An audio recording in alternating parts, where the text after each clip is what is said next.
It is Cooperville Live for Monday, February the 8th, 2021. We had such a great time doing this on Friday for our debut episode. We figured, let's keep doing it. It's a Monday through Friday thing from 3 p.m. to 6 p.m. Central. Got another great list of guests lined up for today. So we'll get to all that in just a bit. Full day today.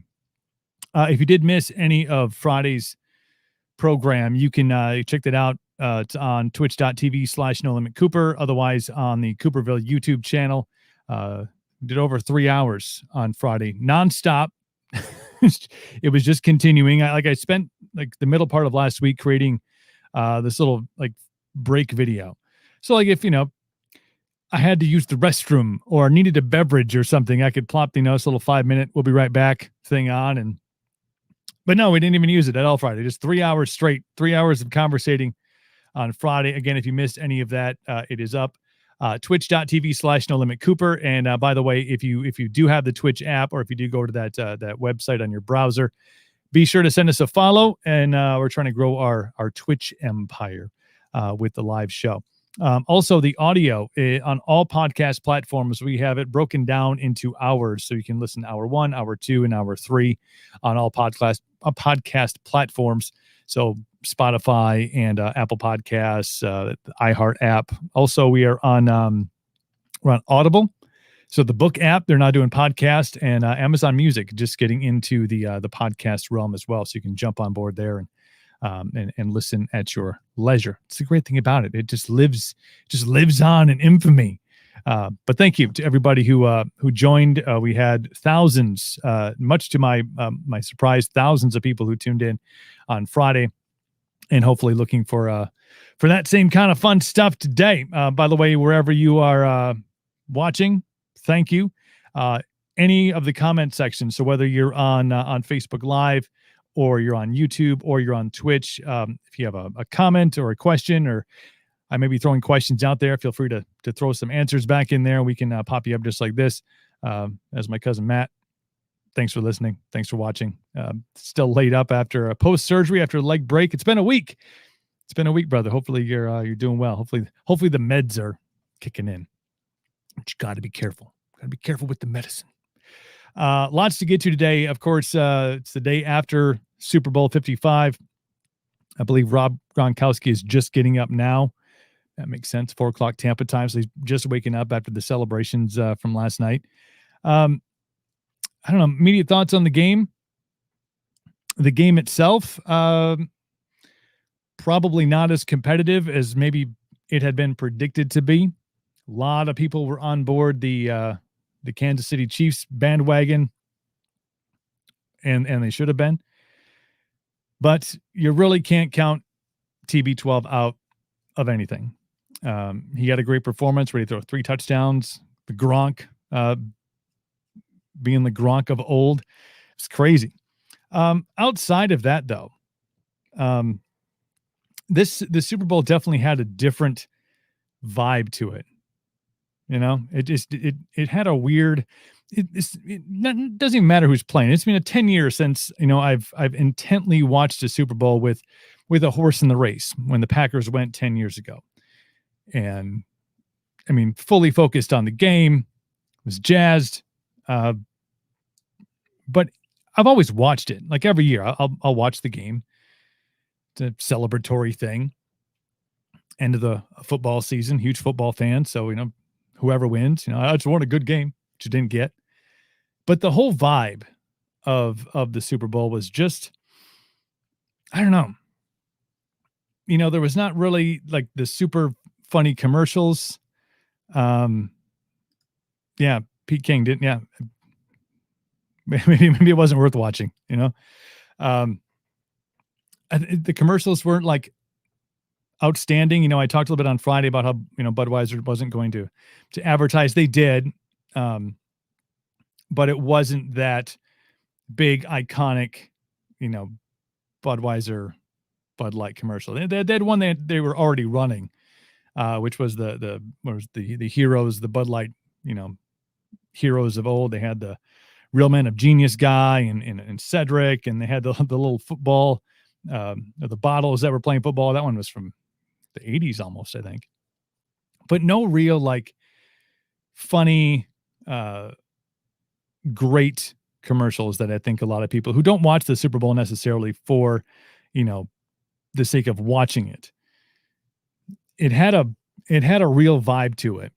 And maybe I'm not woke enough, but it didn't give me that feeling of like, hey, these 3 hours or 5 hours, or I mean, I think the pregame started like 1 and then the game started at 5 and obviously went till whatever 10 and then the celebration afterwards. But it just, I don't know. You know, the halftime show, the weekend. I don't know. What'd you guys think of the weekend's halftime show? I knew one of the songs. I wouldn't consider myself a real pop guy. You know, I don't turn on the top 40 radio very often, so I'm not really hip with you know, super popular music. But I recognize the last song he did. It was kind of weird. I think the lead up in lead up to all the Super Bowls, they always talk about like the greatest performances of all time. And Prince has got to be up there on the top, if not the best ever.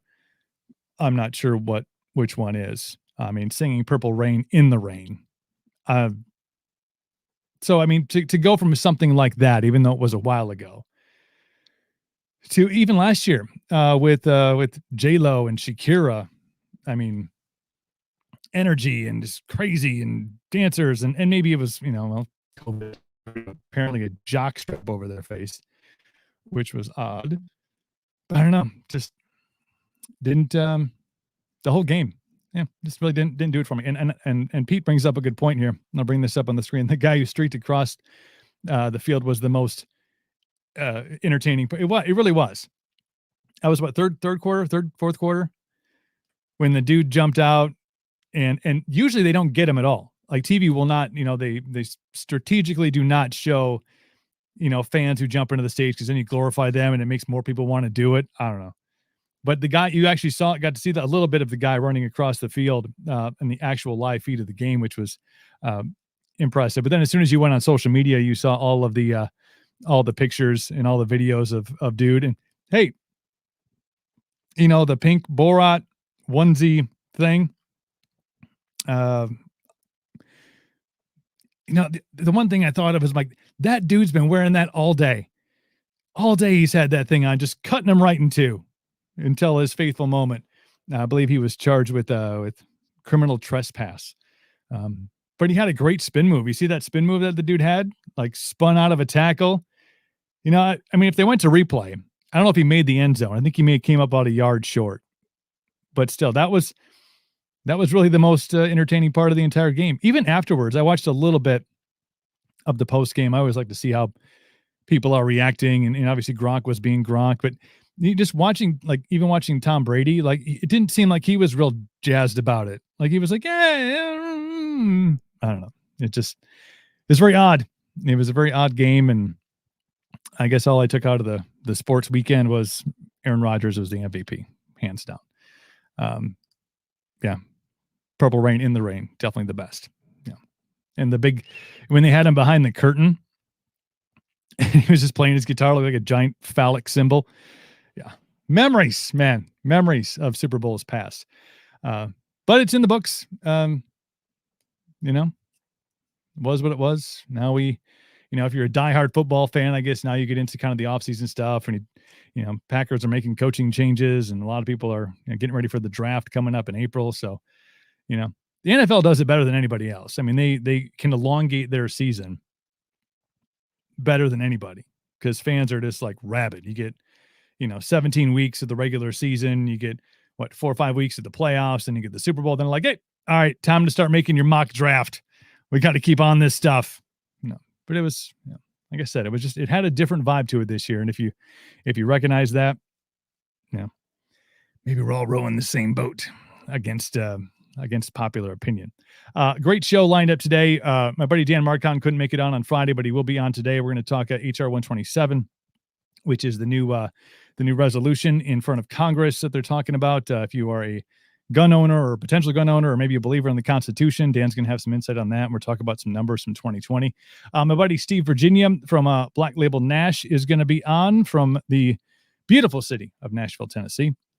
I've had him on, have him and Jess Lee have been on before. Steve's going to join us Later on this hour, Blake Allison, my longtime friend from Devour the Day, Egypt Central, he will be on. Tim King of the band Soil is coming up.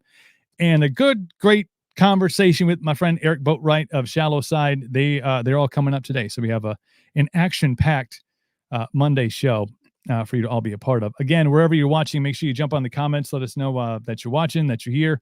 Give a thumbs up, a follow, a subscribe. And if you wouldn't mind sharing the live feed, especially on Facebook Live, if you share it, get your friends to watch. And we have a great week lined up. Just tons of people jumping on and wanting to get on the conversation. So super excited for what the rest of this week has to bring and beyond. So definitely looking forward to all those things. There was, if you're from the Midwest or really anywhere, I was talking to somebody who was down, I think maybe it was Steve down in Nashville. The cold weather that is kicking us all in the ass up here. Woke up yesterday morning and we got up and it was 19 below zero, not with the wind chill factored in. That was just the temp.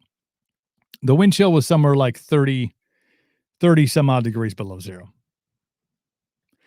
And I think I say this, and many of us who are from the Midwest who have at least spent some time up in the northern part of the country, we say this every year. Like, there's a point, like snow is fine. You kind of get used to snow. It's it kind of is what it is. You deal with it. We haven't really had great snow years in a while, so snowmobilers get a little ticky about that. But I think they're opening some of the trails up and stuff now. But when you get to a point where it's 30 some odd degrees below zero, it's just not okay. Walked outside, turned back around. I'm like, this is going to be one of those days where I think we just stay inside. But I did see there was an ice fishing tournament on Lake Wissota near my house over the course of the weekend. I'm like, man, my buddy James was fishing in it, and a couple other guys that I ran into. I was like, there's dedication, and then there's like, how bad do you want to get away from your significant other? Where you're like, I'm going to go sit in a tent on the ice. I know it's 40 below zero out, but can't catch them if you don't fish. It's just wild. It's been way too cold. So definitely looking forward to warmer months coming up here in the near future.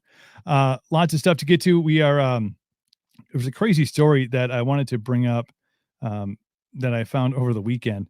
And it just kind of, I don't know, struck me as something that I wanted to share, because sharing is caring. Where did this happen? So it was, this happened down in Mexico. So it happened south of the border. A woman who identifies herself as Larona, arrested after cops were called to report of a domestic abuse inside of her home in Serona. Officers arrived at the scene. They were said to have found the suspect's husband lying injured with several stab wounds to his legs and arms. Okay. Not good. But the reason behind the outburst of violence, I think perhaps, is a little more entertaining. And again, this is just the stuff I want to share with you, because I think the story, you're not going to catch this on the 5 o'clock news. You're going to catch it here on Cooperville Live. The vicious attack was reportedly sparked when the woman found X-rated photos on his mobile phone showing him having relations with what she thought was another woman, a much younger woman. Then she lost her stuff and ended up attacking her husband with a knife. Here's what's interesting. And maybe this is a lack of knowing what you look like. Lack of mirrors in the house. I don't know. Turns out the photos on the phone that caused the wife to stab her husband several times were actually photos of them, her and him, engaged in precarious positions, I'm sure. She thought it was somebody else. She stabs him. What a great story to tell around the holidays. Back when I was growing up, and I've had conversations with a lot of my band friends on this over the course of the regular podcast. When we were doing rock shows 3 or 4 nights a week, and we didn't have these fancy things here like that. All the stuff we were doing was not caught on camera. If it was like a maybe digital cameras had kind of sort of become a thing, so maybe there was some form of digital photo, but there was not an instantaneous, like you had time to think about it before you posted something, scan through the back of your camera, be like, maybe you shouldn't post this. Maybe this one I'll share privately on MySpace, or perhaps I'll email it to somebody, because this is really before texting was big. But man, camera phones, it's Krusty the Clown. Yes, Jason Warner, Krusty the Clown. And between you and Brett, there was plenty of photos taken. But again, all those they're all in digital format. So they only share the inappropriate ones amongst the inner circle, which is fine. But no, we have a lot to be thankful for. If you grew up in an age before, technology had advanced to the point where we could, instantly take a photo, and within a second it can be posted for everybody to see. We had it good, man. We can make bad choices and then learn from them instead of, being canceled right away, which surprisingly, after the show we had on Friday, we're still allowed to stream. I'm pretty impressed by that. I'm pretty excited. Coming up in, less than 5 minutes. Steve Virginia from Black Label Nash is going to join us. Lots to talk about with him. He was actually the one that invited me to join Clubhouse, which is the new audio only social media app, which is all the rage, but it's invite only. So you actually have to be invited to it in order to be on it. Like, I went and signed up, and it was like, you can reserve your name, but you actually can't join it. And then, my buddy Steve goes like, hey, boom, you're invited. Now you're on Clubhouse. And I'm like, and it's going to be huge, man. I'm telling you, it's one of those things that I will regret not investing in when I first heard about it. So it's like you say the man's name, and miraculously he shows up on the live stream. It is Steve Virginia on Welcome to Cooperville Live. Cool. How you doing, sir? Good. How you doing, buddy? The dream, living it every single day. Me too, man. How's my audio sound? I got this sweet new Shure mic via Jess Lee here, doing a live broadcast with Breedlove. They sent her this cool mic to use, and it sounds pretty good, I think. It is. That's quality stuff. You're really riding those coattails, my friend. I'm a coattail rider, bro. I mean, that's how I have all the guitars in the house, and I call and I say, hey, Jess Lee wants a guitar, and they send me 2 or 3, and I'm like, hey, Jess, they sent you a guitar.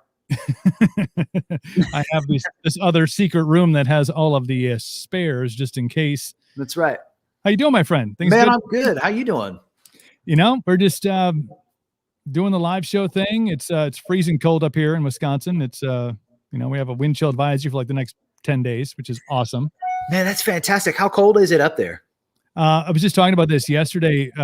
We got up, and the air temperature without wind chill, which is something that we concern ourselves with up here, was 19 below zero. Oh, wind chill was about 30 below, and walked outside, and I'm like, nah, yeah, today ain't the day, man. It was funny. We had a conversation about this the other day, and I showed Jess Lee this video of, for those of you that don't know, I manage an artist named Jess Lee in Nashville, Tennessee, with Black Label Nash. But we were having this conversation about the lakes up there freezing and then ice encroaching on houses. Have you seen that? Where like the ice, it freezes and then like it starts to creep onto land, and then it like creeps over land up against houses and like goes in houses and stuff. See, in Wisconsin, they got smart enough to move some of those houses back, but you knew that it took like 4 or 5 generations for them to figure it out. Like, oh, this is probably a once in a lifetime thing. And then it started happening every winter. now they back them up and they just lose like a foot of shoreline. It's like California. They're just like, yeah, we're just losing some shoreline. It's fine. No big deal. It's fun. I'm sure it'll grow back. Ice Age style, No, man, but it's good to have you on. And thanks, brother. Strangely enough, talking about your kind invite for Clubhouse, which is a cool new audio only social media app, which I know you're embracing, which is super cool. Yeah, I'm trying. It's one of those things that there's a new social media that comes out like once a month. And it was funny because I had a whole bunch of friends join Clubhouse all at once, and they were all songwriters, and Jessley actually invited me to Clubhouse. She said, "Hey, do you want to join this app?" And I said, again, I'm riding her coattails. Somebody had invited her, and she had like 2 invites. And I said, I don't even know what it's for, but yeah, go ahead and invite me. I'll see if it's something we want to do.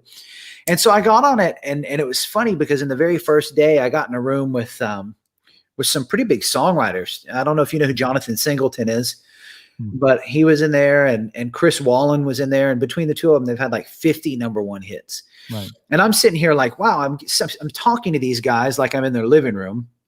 And it was a pretty neat thing because now, we're friends on Instagram, and we're talking about things in the music business. And it's not something that I would have even been able to do to reach back out to these guys and had that much access to them in the past. And so, yeah, I'm utilizing that particular app in the sense that it works kind of like a podcast that's interactive, kind of like a talk radio show, is how I'm looking at it. And so Jessley and I are doing some projects together on there. And then obviously I'll jump in rooms and have conversations, and it's been pretty neat, actually. I kind of dig it. I feel like this is, you mentioned different social media platforms, kind of coming out here and there. Everybody's trying to compete, obviously, with the big dogs that are out there with Facebook and Instagram and Twitter and, YouTube and things like that. But, a lot of you jump on and you're like, I don't, it's kind of they're trying to do the same thing. And sometimes it starts off as one thing and then it turns into something else. But this is so different than what anybody else is doing. And even just being on there that one night, I was gracious enough to jump into the room that you had started on there talking about, managing females in country music. Mm-hmm. And there was, 5 or 6 female artists in there. And it was really cool to hear them be able to conversate back and forth, and get some insight from you. It's so different. And you also have the likes of, Elon Musk is on there. I heard he was on there the other night and almost broke the damn thing, because it's still really in beta. They're not fully rolled out, and they're, I know that their stock has gone up extremely, but you got guys like Elon on there, and you realize, and I'm sure you did too when you're in there with those amazing songwriters. You're like it's almost like you're on social media when you're on Facebook or something. Somebody will post something, and you never really feel like you're fully engaged in that type of in the dialogue. You're in the comments, maybe you post something or you like it or you share it, but in here you really feel like you're a part of kind of what's going on, even if you're just listening. So I think this is the one that's going to have some legs because of the way that audio in podcast form and streaming form has really become how people are listening to more podcasts. They're even YouTube has become more of a place where they just turn the video on and they let it play and don't even watch it. So I think this one is something to keep an eye on. I do think it's interesting in the sense that, I've always had I call them keyboard warriors, folks that come in and they're just dicks because like they can be, what I mean? And there's really no consequence for that. But there's been a couple of rooms that I've been in where somebody's kind of mouthed off and they'll get freaking cursed out. And I kind of like the accountability of it. Because there's some things that people have said to me on social media that, like, if you were to say that to me in person, I'd like chop you in your throat. You know what I'm saying? Throat punch. Right. Like throat punch you right there. And you can't, Twitter is as close as you can get in the sense that you respond directly to people, but even still there's a barrier that's not, that doesn't make you accountable for what you say. And so I like this in the sense that you tend to have more real human interactions that aren't keyboard warrior interactions with people. And people are more accountable for what they say on this app. So I do see that there's a value in it for networking. I see there's a value in it for reaching people that you wouldn't necessarily normally be able to reach. Mark Zuckerberg was on there the other night, which I think is interesting that he popped on because he no doubt was trying to figure out what it was all about so Facebook can steal the idea. Oh yeah. And so or buy them. You know, they're already valued at $1 billion, which is crazy that their app is still in beta and they're valued at $1 billion. So I bet you that there's an acquisition in the future from Facebook, or at least an offer. But I think it's an interesting thing. And I think it's an interesting app. You know, it's back in the day when I was the artist in town and not the manager, you know, we were trying to keep air of exclusivity, meaning like kind of, we wanted to have a barrier of sort, you know, that you wanted to have an air about the artistry that was kind of a, you know, like a delineation between artist at an upper end and fan, to where it was more special when the fan actually did get to see you and meet you. Right. And that's an interesting game to play, because now that wall is so broken down that people get pissed if you don't respond back, you know, and you gain fans in different ways now too. And so it's a delicate dance to take between you and your artist on how you figure that out, like how accessible you make yourself to everybody, because it can be consuming, man. I mean, Jessie spends 5 hours a day on social media as it is. Right. So if she answered everyone back, like, we'd never see her at all. She wouldn't have time to write. She wouldn't have time to sing. She literally gets, I'd say 500 messages in her inbox a day, maybe more. And then, you know, 2,000 comments a day, and she answers as many as she can. But, you know, again, this is another app that if she were on it as much as they're saying you should be on it, she'd never have a life. She wouldn't be able to be her. And so I love the idea that you can one-on-one speak to people like Elon Musk, and that barrier is broken down, but we have to figure out as managers and artists where that barrier can remain. So it's a special thing when artists and fans do connect on a personal level, you know? Do you feel like, and you guys have done such a fantastic job during the pandemic, during, you know, COVID and lockdowns and all that stuff, of really maximizing, you know, Jessie on social media. I mean, I've seen you post the numbers and stuff, and just the engagement, which again, it's a time consuming thing. But do you think that because of how some artists have really completely broken down that barrier during this time, because, you know, some aren't necessarily focused on the same things that your artist is focused on.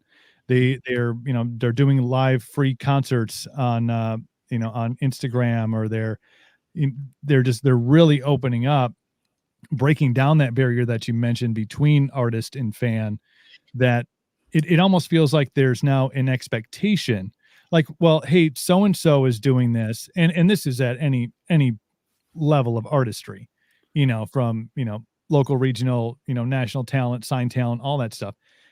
So it feels like people feel like now, like almost like it feels like they're, oh, well, we're do this now. We're all in this together. Then you should be, you know, responding to my message. And even some of the stuff I see posted in, you know, the Just Legion, you know, I go, oh man, come on, dude. Like, come on, man. Yeah. You gotta button it up a little bit.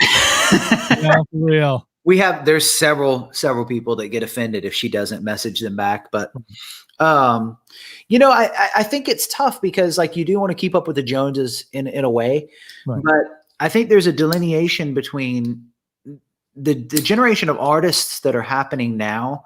The artists now are more like, they're different in the way that they think that the music business is going to come to them. Mm-hmm. You know what I'm saying? Right. But really, it's no different than it always has been. It has to be a sense where you have to bring the music to people. You have to develop your business side of things. And people are spending way too much time focusing on the social media aspect, hoping that they get one giant explosion and that's going to do it for them. But really, the one giant explosion on any social media can't sustain a career. Mm. And so what you have to do is you have to be smart about how you build it. And you know, I think like I said, there's a delineation between people that spend all their time on social media trying to get their name out there as much as possible, forgetting about the fact that if they do go viral, do they have an infrastructure that can back that virality up? Because if they don't, then the viral moment is pointless, right? Mm-hmm. So, you know, I think that accessibility for artists and the artists that are like, oh, you have to answer every comment back. You have to answer all this stuff back. You have to be on here 24/7. They're missing kind of the whole point. You still need time to be an artist, and you still need time to write great songs. And ultimately it boils down to being an excellent songwriter and an excellent storyteller and an excellent communicator of your art. And, you know, it's up to the business guys and the business side to develop the business side. And in a way, there's a responsibility for the artist to communicate with their fans to an extent. But like you said, it can't get to the point where they're getting pissed that the artist doesn't message them back. You know what I'm saying? Right. So, yeah, it's in watching the comments, and I'm not one who puts a lot of comments into things. I mean, I'll throw 2 cents in when I feel like it's usually inappropriate, but I like to be funny. You know, that's my jam. Yeah, of course. But there is a lot of, and I think this is a lot of what social media has done is that everybody is on the same, and I want to say level playing field, but everybody's on the same platform. Everybody can, you know, it's a free market society. You can have your own Instagram account, but people definitely have this feeling of, well, we're best friends now. Mm-hmm. I took the time to like your page and to follow your content and to, you know, share this post, you know, therefore people as fans, and I air quoted that as fans, you know, yeah, they think that, well, look at all that I'm doing for you. The least you can do is respond to my off the cuff comment. And yeah, people get testy when they don't. And you can, if you follow the thread long enough and you see somebody who thinks they are the keyboard warrior or who is a keyboard warrior, they just go off on their own tangent, man. They just let it rip and you know, to hell with the consequences, because they feel like there isn't any, because again, they're behind the wall, behind the keyboard. Well, you know, it's funny because like you think about Jessley, and she's like a interstellar beauty, and she's incredibly sweet, and she's incredibly talented. She always responds with the same type responses to people. Mm-hmm. Some people just think she's sweet, and some people think that she's in love with them. You know what I mean? And so like she'll get a message and be like, you know, what were those hearts for on the comments that you sent me? And she's sitting here like, did you see them above the comment and below the comments? Because it's just funny. I mean, people just, they take what they want out of your responses in social media. And most people know, I mean, most people know what it is, and most people know how to interact, but there's some people that cling on to that emoji, and they're like, oh, she gave me double hearts. She must double love me. You know, not just single love me. She double loves me. She double loves me. She's going to give me double loving. Right. And so I don't even know what that is, what double loving is, but 2 emojis. That's what it is. 2 emoji. Oh, she double hearted me. She must really love me. But you know, that happens. And it's interesting because I think it happens to everybody at every level. And that might be why the tippity top level artists don't even respond back anymore, right. You know, because like, who knows when a tabloid could take that and run with it, you know, and so it really paints artists in a really tough position of how they're going to communicate with their fans. Are they authentically themselves, or do they have canned responses that make them not as approachable? So it's kind of it's an interesting spot. It's kind of a catch-22. Again, be yourself, be kind, be sweet, like Jessley is all the time with everybody, and have it misconstrued, or just give a canned response that doesn't mean as much. And so, you know, it's a tough tightrope for these artists. I tell you, if I didn't have to be on social media for her, I wouldn't. I just wouldn't do it. Right. Because it's, you know. Yeah. It can be it can be definitely an asset to a career, and I think it can also be, you know, detrimental. And we've seen a lot of things that have, and not necessarily, I mean, they go viral on social media, but things that get caught on, you know, everybody's got a camera. If they don't have it in their hand, it's on their doorbell, right? And everything, and it's strange to me when you know, and I'm really referencing the Morgan Wallen thing here a little bit, but I find it incredibly strange that an artist in any genre in this day and age doesn't realize that there's, or even doesn't have somebody saying, dude, no matter where you are, no matter where you go, no matter the time of day, there's always eyeballs on you. That's true. And we actually had that conversation the other day, and you know, it's tough because that guy, he said something really dumb. Mhm. You know what I mean? Yeah. Which is something, I mean, that kind of stuff you just can't say. Um, but I feel like, especially with that situation, and I hate to kind of digress from our conversation, but I just have to say it. I feel like he's being crucified to a point that it's a societal thing at this point. It's not necessarily how people feel about him. It's just like, oh, he said something bad, so we have to ostracize him from everything. And in a way, I think it's a little unfair because there's a whole genre that embraces that. Mm. And I had somebody explain it to me the other day. Well, that culture earned the right to say that word. But my argument is, if in fact it is a derogatory thing, then it should be excluded from everything, period. I would never say it to anybody because I think it's disrespectful. And it makes me cringe if another African American says it to another African American. It makes me cringe. It's just like, it's one of those words that's just disrespectful no matter how you say it, whether you're saying it as a friend or not. You know what I mean? Right. But I think the response to it has been a little bit strong in the sense that, turn on hip hop radio. You know what I mean? And yeah, there's worse things that get said about women on hip hop radio.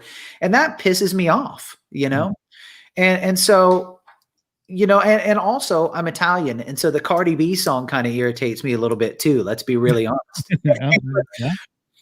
But she didn't lose her career, but that's equally as offensive. And so I don't know, man. I think everybody he was drunk. He's kind of a redneck, he's from the South. It was recorded on a neighbor's camera while he was on private property. Yeah. Who has not said something stupid while they're drunk or offensive to somebody while they're drunk? I mean, he probably barely remembered it. And so all I'm saying is, regardless, wrong word, shouldn't say it. But yeah, you're accessible to everybody, so you have to be careful. But I had to throw my 2 cents in there because I think he's getting a little bit taken advantage of in this situation. Made an example of, I guess I should say. Yeah. There have been 2 other strikes, so this is strike number 3. So you can't feel too bad for the guy. I brought up his first notable strike, was the whole video before the SNL thing. And I brought that up on a podcast once. And it was really about like y'all need to understand that's who Morgan Wallen is. Like, and he comes out and he does the, like the athlete, when the athlete gets in trouble and they come out and they do the big, when Tiger got in trouble, he came out and did the big apology. And, so it was more like, you got to understand that's who he is. And there was the photo in January, and then there's this. So, there's a 3 strikes thing, but I did find it after watching the fallout, on everybody pulling him, radio pulling him, his management company pulling him, his record label putting him on, all the things that happen. And then to see that his single sales are up like 1,200%, on Apple Music. It's a weird time. I think, we're kind of living in this 2020, 2021, everything is cancel culture. Nobody gets to make a mistake. You just get, you're ostracized as soon as the bad thing happens. But it's it's a crazy world. And I imagine for you, and you and I have had this conversation too, going from artist to manager, and then being a manager of a female artist, and some of these things were brought up, I think, in our clubhouse room the other day, was the challenges that any artists face are, for a lot of people, they're insurmountable. It's not easy to be a successful, musician, artist in any genre, but the pressures, and you would kind of mention some of those things on a female artist and the things that they have to deal with in the country music world, was some of the things that were brought up, I think, just in that room were really surprising to me. How do you, as a manager, kind of be the, I want to say be the muscle, because it sounds like you're out taking people out, at the knees, which I am. So if you need a guy, I know how to dig a hole. I am Italian, you know what I'm saying over there. You know? I'm Irish, so I know how to dig a hole. That's right. That's how we made all those potatoes, man. It's all I good. take care of them. You dig the hole. We're good to go. You know what I'm saying over here. All good.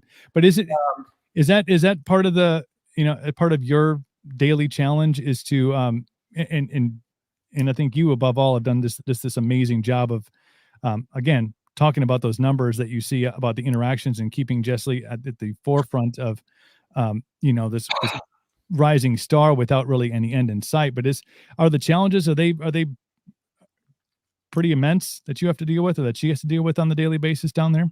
You know, it's an interesting thing, man, because you know, being from my standpoint, I would have thought it would have been really easy to manage a really beautiful, talented artist, you know?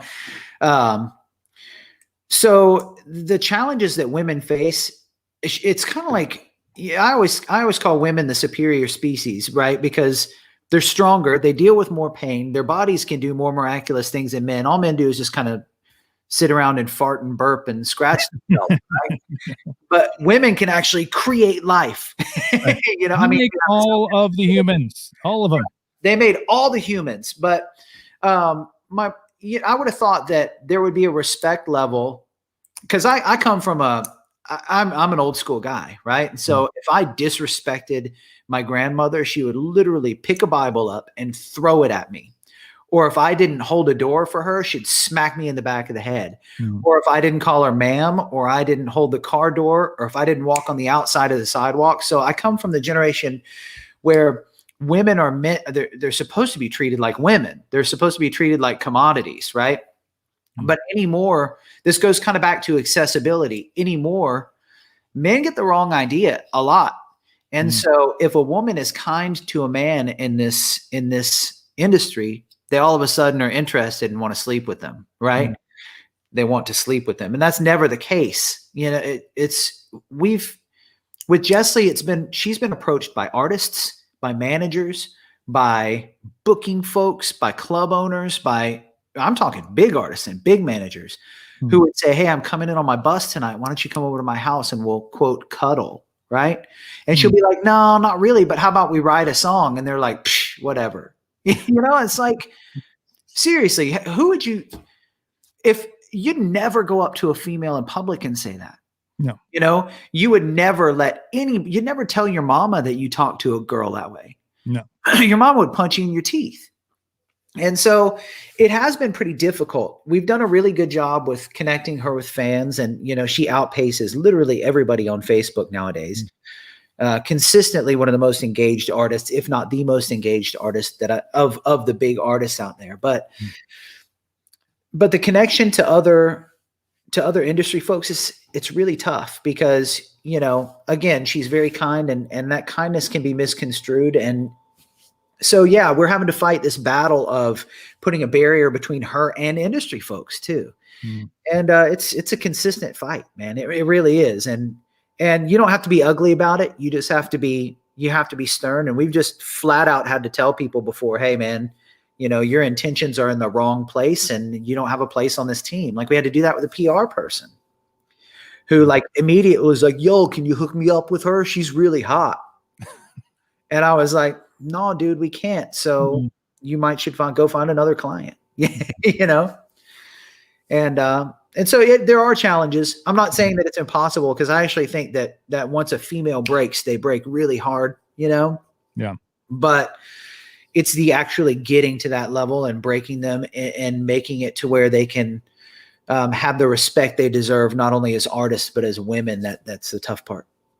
You know, 2020 was hard on, you know, everybody, but, you know, my heart has always gone out to the music industry and the artists, and in the conversations I had on Friday's show with guys in the rock industry. I mean, because you don't really, I think you look at it as like, well, you know, these artists are not able to go and perform. You don't really think about the layers that go into.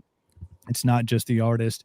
It's also the band. It's also the crew. It's also the venue. It's the, you know, the guy selling hot dogs at the festival. I mean, you know, the local economies of all these places that these artists go. You don't really think of how expansive, you know, having basically what will be a year with pretty much no shows.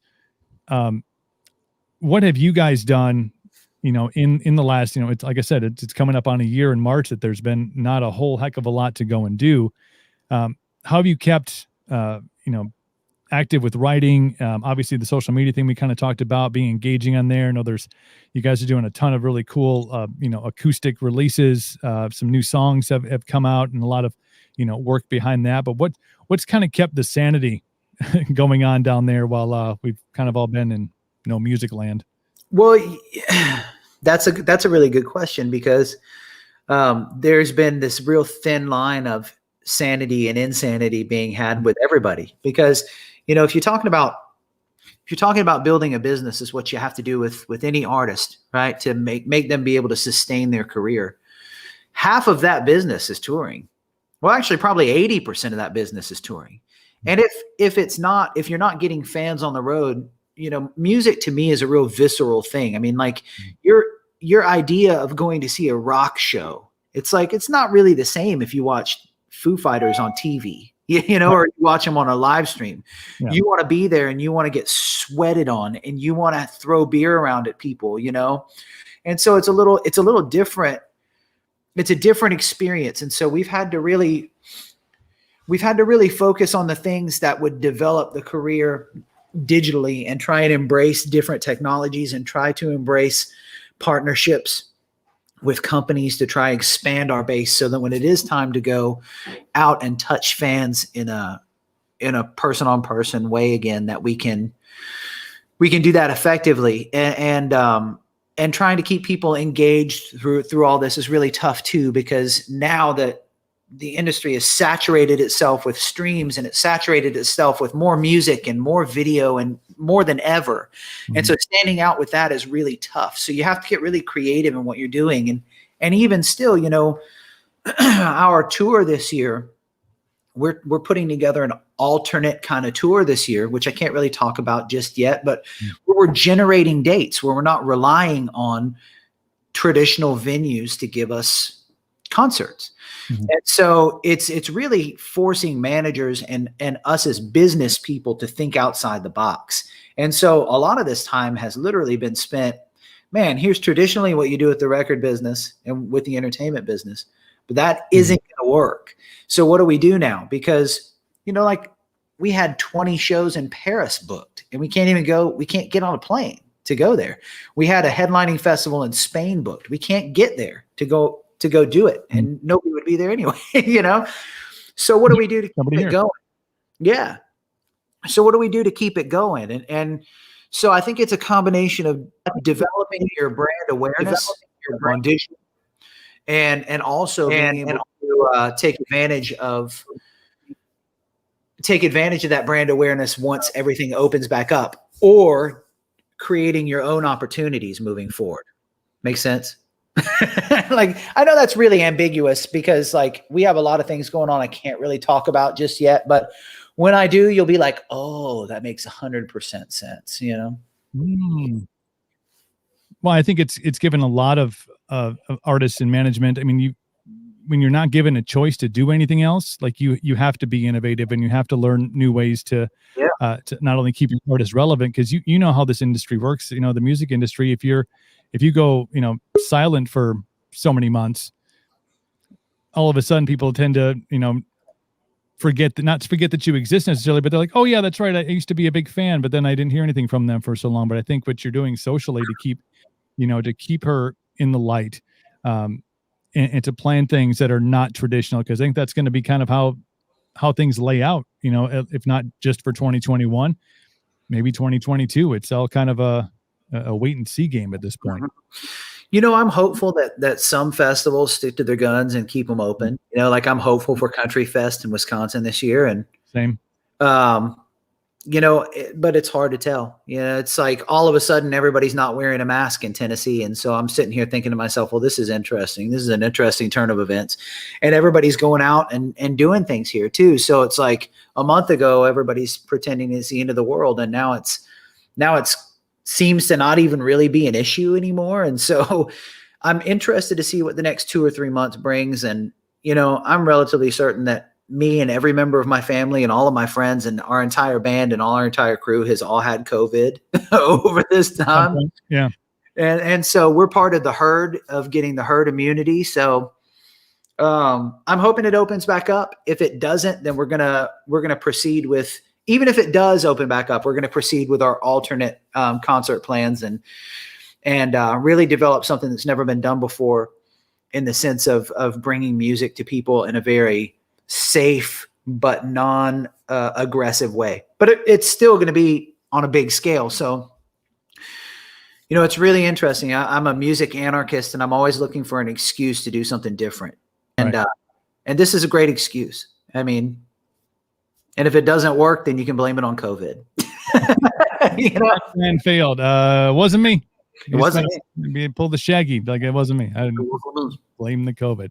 Right. Steve Virginia, Black Label Nash. I appreciate your time, brother, and all your insights. And it's always great to catch up. I know you and I have some ideas. We're gonna do some things maybe on the old Clubhouse, and who knows. Yeah, man. Anytime. Hop on that Wednesday Clubhouse room with us again. The women in music.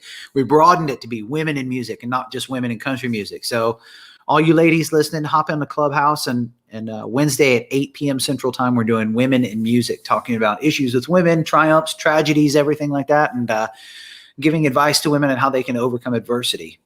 No, love it. Steve, always a pleasure, sir. Take care of yourself. My best to Jess Lee, and hopefully we'll be seeing you in person sooner rather than later. Thanks, my brother. We'll look forward to seeing you. Awesome, man. Take care of yourself. See you, buddy. Steve Virginia on the Cooperville Live show. It is always a pleasure to talk to Steve. And like I said, him and I, we got some ideas. We're working on some things for this summer and via Clubhouse, and lots of stuff going on. It is Cooperville Live, wherever you are tuned in. I appreciate you being a part of it, whether it's on Facebook or whether it's on YouTube or on the Twitch, wherever you are. Make sure you give a follow and a like, share the show as it just continues to get better. I see down here in the green room, my good friend Blake Allison is here. Look at you looking all handsome and shit. Oh man. Well, that's a compliment that I don't hear often. So thank you. Well, it doesn't look like you've been. I'm blushing. He doesn't look like you've been in seclusion for a year. It looks like you've you're getting out, being active, and. Oh no, not at all. I've been stuck right here for what feels like forever, but I'm it's just part of it. I'll do it. No big deal. Hey, you're keeping the dream alive, man. That's all we can do, right? Yeah, keeping it real. Allison, Devour the Day and Egypt Central joining us on Cooperville Live. It's been a minute since you and I have had the chance to catch up. I know it's 2020/2021. It all blends into one, but it's been, I'm sure for you, probably the strangest year of your life as an artist. Absolutely. But yeah, I think it was a year ago, almost around this time, that you and I did a really good podcast. And since then, I think we talked a lot about like just creativity and just, like what happens when you hole up in a room for long enough, and just what kind of comes out of that. But yeah, I mean, since then, myself and my best friend and co-writer Joey, we've put together a ton of songs that we're planning on releasing this year. One coming up pretty soon for Egypt Central, so we're super stoked about that. And I mean, I'm sure I'm not the first person to tell you, or first artist to tell you, that we're all trying to find other ways to find creative outlets. So we're just coming up with new stuff to do all the time. So, well, I think that's super important, and I think especially for guys like you who are not just creative but have like a broader kind of picture of things. For you, it is about the music, but there's more to it. There's a message, there's a feeling, there's a vibe. So for you to forcibly be locked in that room that you're sitting in right now for now close to a year, I'm sure it didn't take long for some reinvention, some pivoting, okay, well, we can't do this, we can't go out and line up a tour, do a live show, or album cycle, all the other stuff that is fairly typical in the industry. But you found different ways. I mean, the Egypt Central thing, that was what, towards the end of last year, that kind of the fire started to emerge Oh yeah, a little bit. yeah, yeah. And it's funny you mentioned that because so I Devour the Day, we bought a van and we remodeled the inside of it and put a bunch of bunks in there and a couch and a TV. And I had rented it out to Jen Ledger and her band. They were opening up for Skillet, and I think they had a week left, and that was when COVID hit, and they had to come home immediately. So this vehicle got stuck in Nashville, and so everybody was just confused. Like, I don't know how it's transmitted. We don't know. Can you get on a plane? I don't think so. All the things. So I let it sit there with them for about a month or two, and then I just said, okay, screw it. I'm just gonna hop in a car. A friend of mine drove me all the way up there, dropped me off. I brought it back, and that's just another way that we've decided, okay, well, maybe we can make a business out of this. The only problem is that nobody's touring, so it's just been sitting there. But this one band said, we're going to do a 2-week tour in Florida, and we'd like to rent your van. And they're called Bonsai. And so I was like, I can't believe it, but go for it. Yeah, take it. At least it's getting used at some capacity. So they did a full, like, straight up tour for 2 weeks in Florida, and that just blew me away. I was like, there's no way. But Florida was wide open, and so they said they had a really good time. When it came back, I disinfected the whole thing from the inside out. And but it's just, I know it's eager to get out. I'm eager to get out back in it. So yeah, I know that there's that missing element of a live show, and I've talked about this a lot, that there's no more, like, if you guys are in town, like, there's no excuse now. I mean, there's no, like, I mean, I'll find babysitters. I will, whatever it is that has to be done in order to get to a show. And I think a lot of fans, and especially in the rock genre, I mean, you understand how that relationship it's just different than I think it is in any other genre, because of that connection it runs so deep, whether it's, lyrically or, a song that can change people's lives. Now, I'm not saying that doesn't happen in other genres, but it feels like when you're at a rock show in comparison to any other genre, that connection between artist and fan is something that you just don't see at other shows. So nobody is missing shows now. Like, if anybody's coming to town, I don't care who it is. Like, we're going to the show.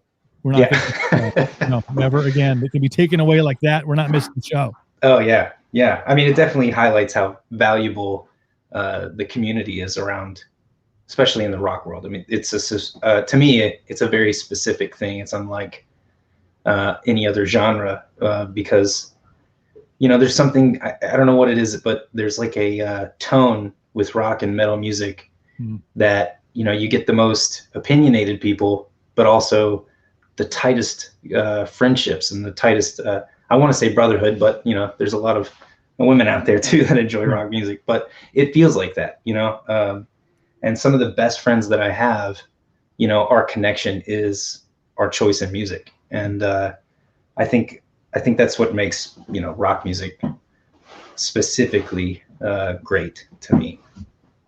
You talked about having a lot of time to write and to work on new music. What's that process like? I mean, I know you've done a lot of stuff from your remote studio there. It's not like this is completely new to you, but has there been any major differences between how you're doing things now and how traditionally you've done them in the past?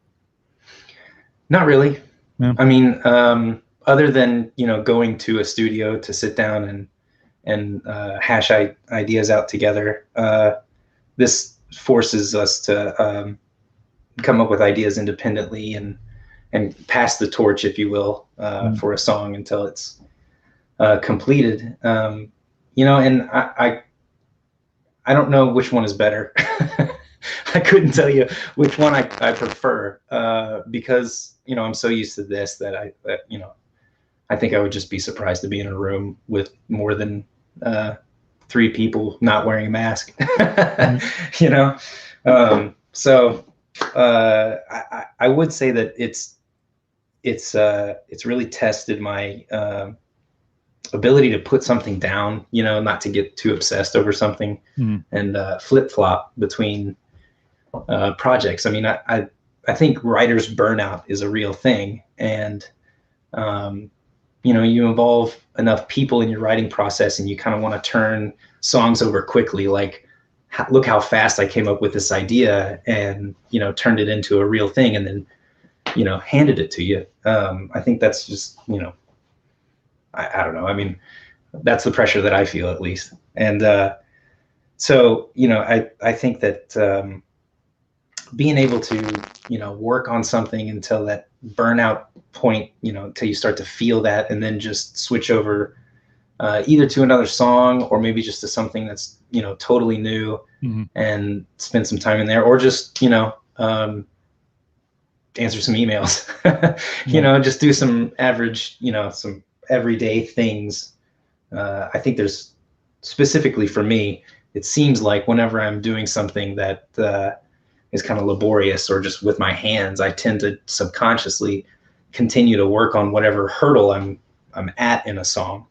And so, you know, I'll just be sitting there washing the dishes, and I'll be like, I got it. That's it. That's the missing piece. And then I'll run up here and I'll lay it down. And then, you know, usually my partner Paige is just wondering why I'm up here at 8 o'clock at night and not, you know, down there. Dishes.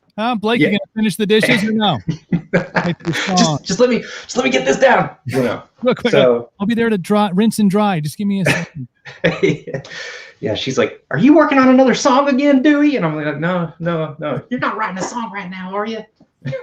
Things need to be done, man. Yeah.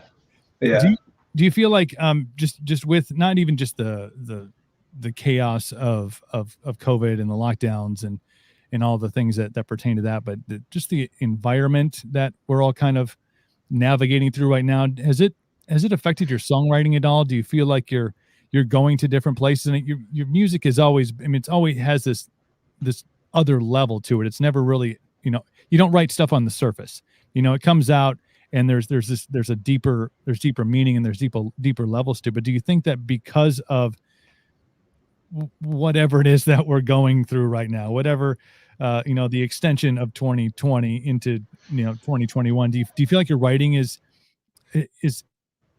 deeper, is different at all? Do you feel like you know, just because of the experience that you're kind of navigating through right now? That's a really good question. And I kind of have a two-part answer. One in an instrumental sense, and then one in a lyrical sense. But lyrically, I would say that, you know, I'm extremely fortunate that, you know, my best friend and co-writer is a wordsmith. You know, I mean, we'll talk about we'll have some topic, you know, floating around on what we kind of want to write a song about. And I mean, it's just text message after text message after text message of different ideas that are involving around that, or, you know, revolving around that topic. And so, you know, I think that's been really great, because we're not on the road. We're not distracted by a million different things. So I would say that our commitment to whatever song we're working on is a lot stronger than it is when we're touring. And also just the ability to spend the time that is needed for a song, in my opinion, to be what it could be, rather than, you know, scratching ideas on bar napkins all across the country and then showing up to the studio and being like, here you go, let's figure that out. Right. But the other side of it is, instrumentally, is that it's really hard to find influence other than, you know, what people tell me about, or what shows up on my Spotify For You playlist, or something like that. And I think that when you're on the road, you know, you tour with a band long enough, and it's just like their sound and who they are starts to imprint on you. So you kind of start to, I've noticed that whoever we tour with, their styles kind of make their way, you know, just into my subconscious when I'm writing. And today I was going through all of this old stuff, trying to find something new. And as I'm going through, I've got all these, you know, voice memos and all these little riffs that we record here and there all over the place. And there was a stint where we were on tour with Hell Yeah.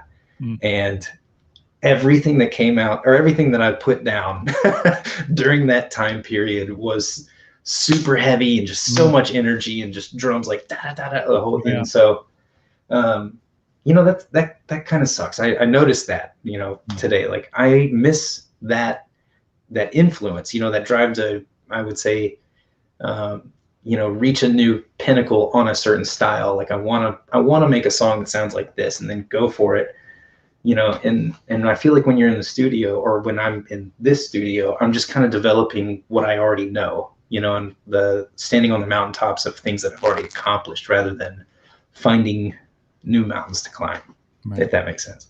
No, it does, man. But that Vinnie Paul drum beat, man, that's tough to get out of you. You know, once you hear that on a nightly basis, man. Oh my God. Stick with you. Yeah. And studying him like a hawk, just watching everything that he does. Cause I mean, he's, you know, that's my 12-year-old, you know, fanboy just sitting there just in awe, you know, and I'm glad that we got to tour with him. And, you know, I feel super lucky to have spoken with him and to just, you know, talk about music. And, you know, you know, I mean, you get those long nights on the Hell Yes tour bus, and, you know, you just say a bunch of shit that you wake up the next day, you're like, what was I talking about? As long as Vinny was cool with it, I guess we're good. So, well, that was, I mean, and I had a chance to talk to Vinny a couple of times, and never, I mean, besides the guys that like I knew, like I know you and I know Joey, and there's a handful of other artists that like I know, like I can, you know, randomly think about it, or their song pops up and I'll send them a text, be like, dude, this jam, remember that one time, and that one, remember I made you play a volleyball court, wasn't that weird, you know, like, like that. But you know, like, but with Vinny, you know, he never thought in a million years, like at a venue like Rockfest, like he would come out to our booth and sit down and talk. And maybe one of the most genuine, like, I mean, he's a icon, a god in his genre. Oh yeah. And he's just like, yeah, some barbecue, vodka, you know, something about strippers. Like he was just cool. The coolest, most cool dudes, and would stand there and, you know, obviously when we'd close the doors because, you know, the fans would come up, but even when he would exit, I mean, he would sit there and he would just, you know, chat with people. And I mean, dudes with, you know, Vinnie Paul tattoos on, like, dude, I love you. And he's just like, yeah, man, it's like totally cool. Yeah. But definitely one of the most genuine in all of rock, and in an iconic sound. I can imagine being on that tour and just listening to some of the stories and hearing him on the kit was. Yeah. I think there's a commonality between a lot of people like that. Like some of the most successful people I have had the pleasure of meeting have all kind of been of the same vein, just really down to earth, really good, willing to talk. They appreciate every moment, you know, and I think that's probably why, you know, and because if they didn't have that, I feel like it would be hard to, you know, appreciate their art at the same time, knowing that they're, you know, a total D-bag. And I'm, you know, I would say, you know, I want to tell you like, oh, I've met a couple that were just total D-bags, but that's really not true. I mean, everybody that we've toured with that, you know, was, you know, nice enough to put us on that tour. We're pretty nice throughout the stint of it. Do you find, I mean, you talked a little bit about, you know, when you're on tour with somebody and their music, you can kind of feel that influence tend to, you know, get into your writing or get into you, you know, instrumentally get into you a little bit. Do you find that you, especially, I want to say early on, but you know, when you're on a bill with somebody, you know, like a Hell Yeah, and I know you guys have done just some amazing tours. Do you find yourself like trying to learn things, you know, from whether it's side stage? I mean, you talked about watching Vinny, but you're just like, oh, okay. Or just how, you know, how they plan their day, how their, you know, their schedule looks. Do you tend to you know, take some notes and learn things about how others do it?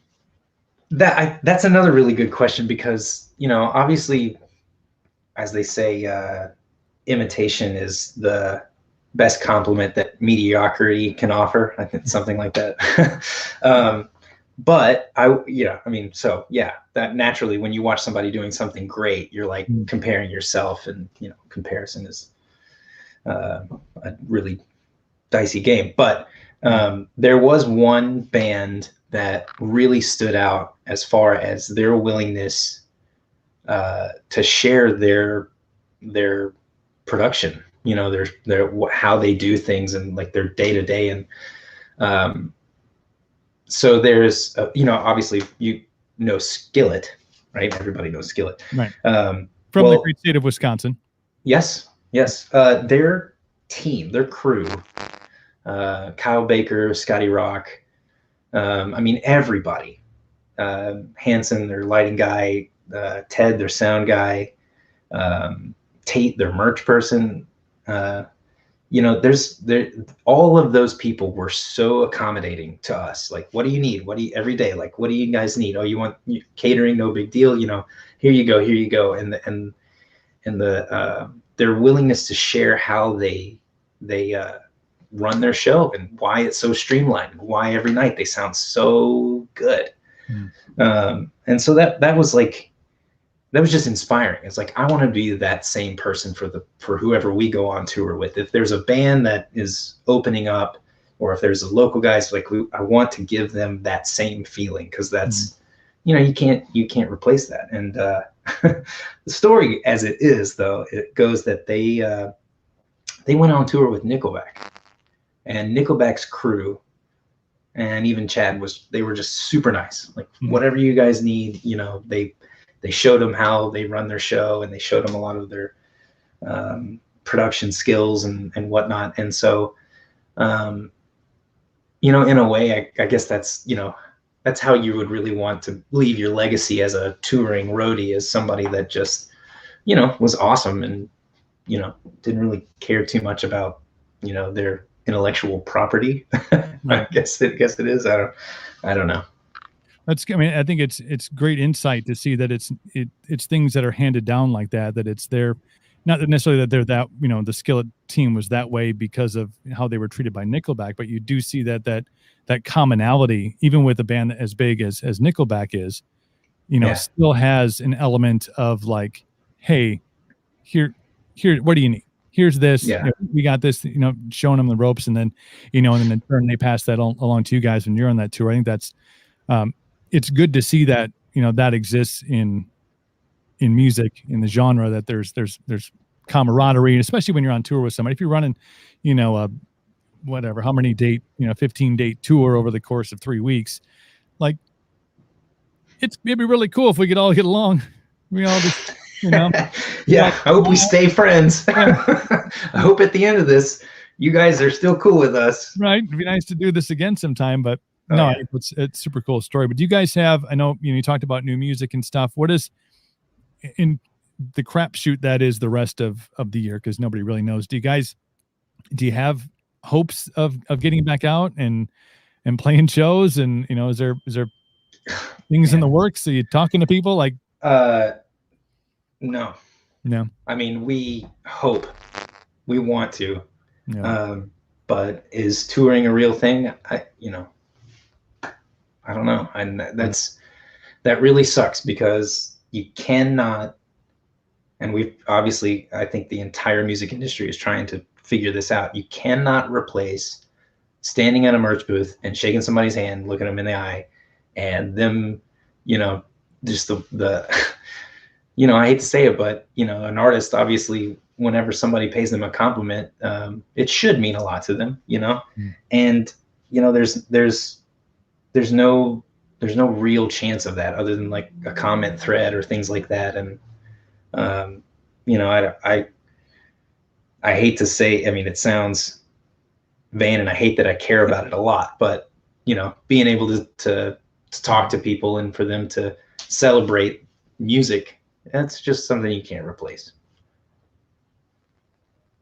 Well, we all have our fingers and toes crossed, and, you know, because I think that missing out on those things and kind of seeing not what it's done to music, but the social media stuff, living in comments, you know, live performances online, it filled a void. I think I remember the first night, I guess, of us being locked down here in Wisconsin was St. Patrick's Day.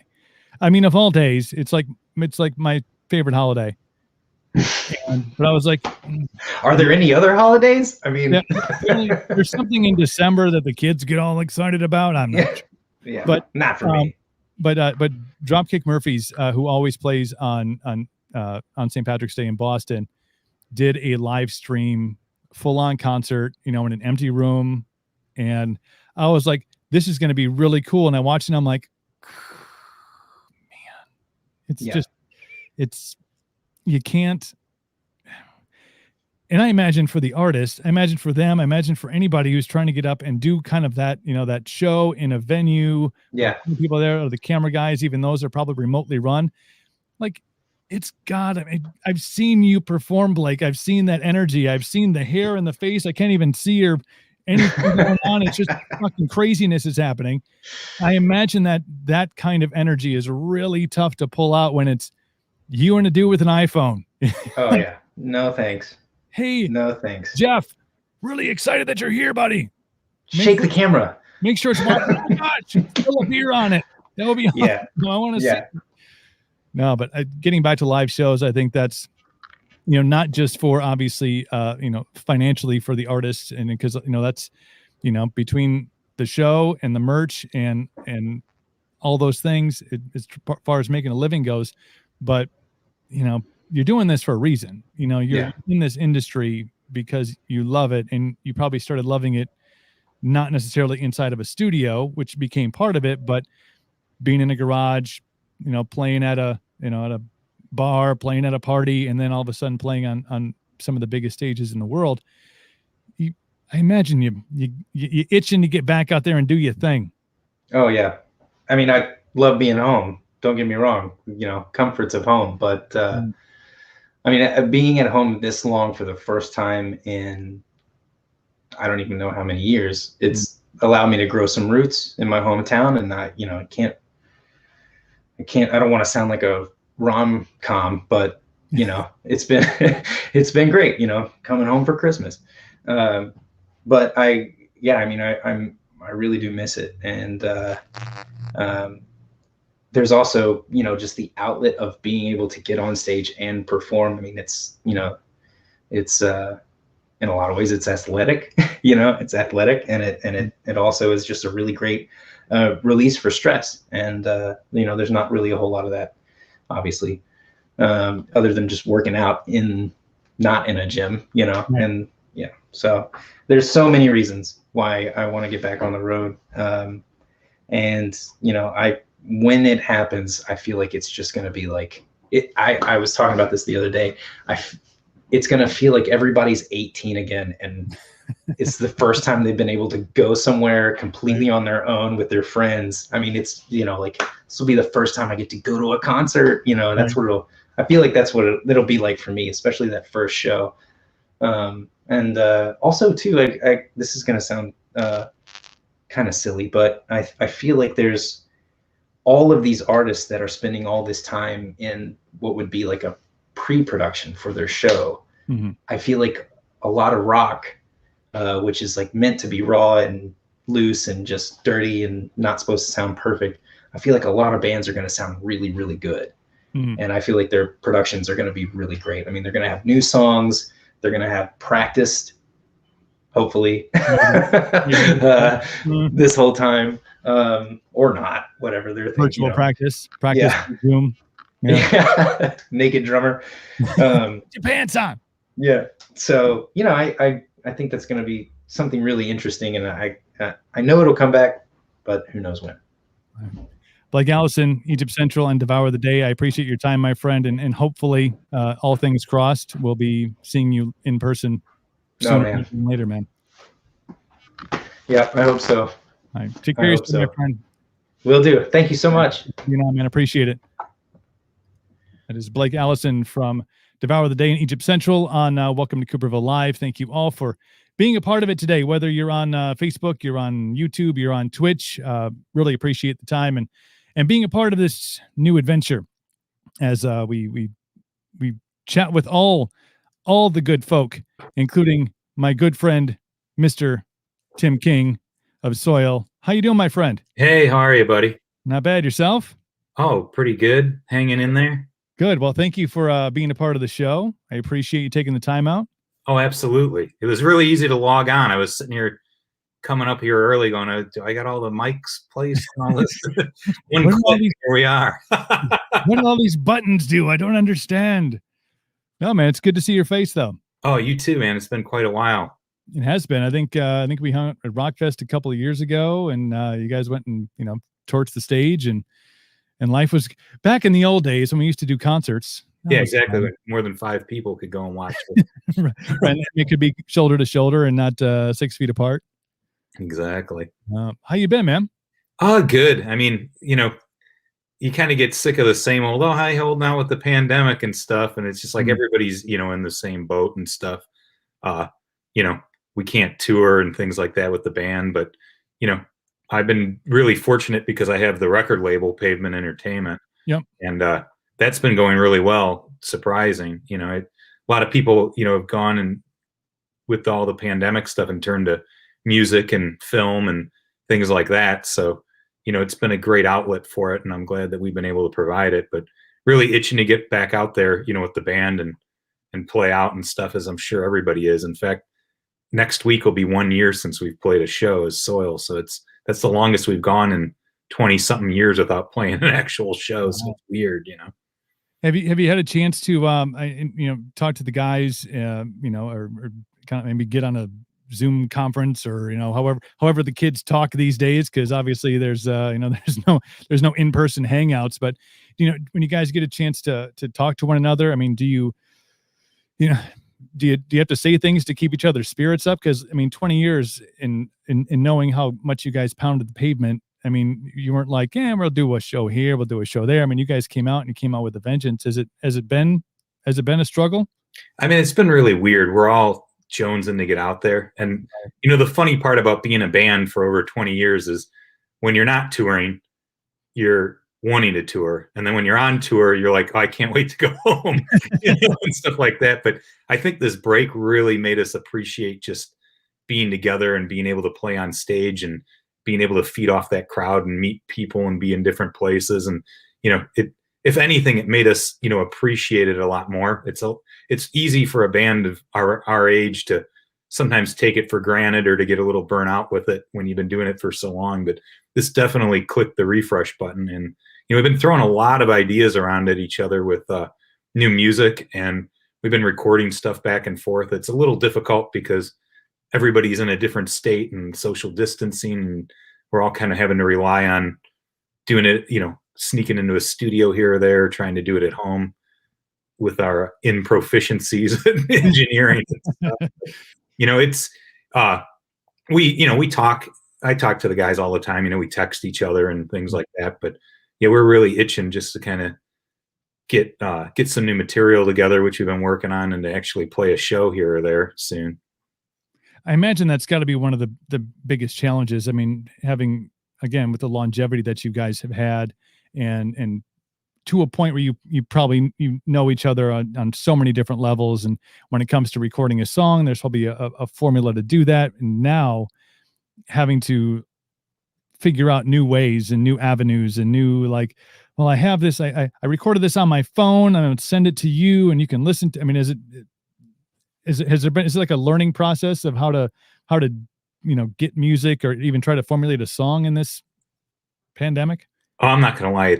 For a band like us, it's completely the worst thing you could ever ask for. I mean, how we always have written records and songs is we all go to the rehearsal space together, pop out a case of beer, have a few beers and shoot some riffs around, make some jokes, and maybe order a pizza or something like that. And just, it's just the old school way. We jam together and be in this nice, sweaty, locked in room and, slap the record button on the computer and get what we have. And, if our singer Ryan was there, he'd work on stuff. If not, we'd send it to him and then he'd, work on stuff and send us ideas or tell us this and that. But now it's literally like almost every man for himself. It's like somebody will send a riff idea and it'll be the other's responsibility to figure out some way to put that down and talk about it.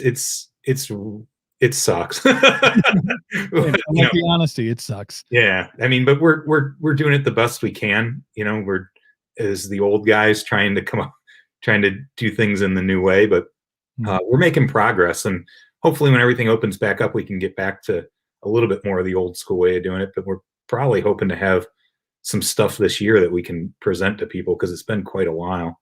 Right.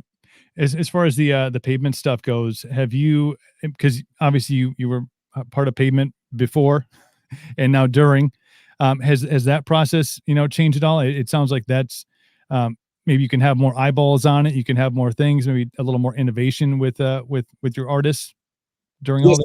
Surprisingly, I mean, the main thing that's changed is, we can't have our artists out on tour and be marketing them market by market and getting, great people like yourself to come out to the show and see and meet the bands or interview them and stuff. So we've had to, as a label, we've had to look into some more, digital and online things that we can do to get the artists, known. And quite a few of the releases on some of our bigger artists that tour a lot, we've had to push back, like Candlebox, for instance. We've had a brand new Candlebox record in the can for quite some time now, but they're a band that needs to get out and play and be on a tour and things. So we've been kind of releasing a song here and a song there, and it's definitely put a detriment on bands like that. Some of the newer bands, it's been kind of a cool experience, because we're able to take bands that were relatively unknown and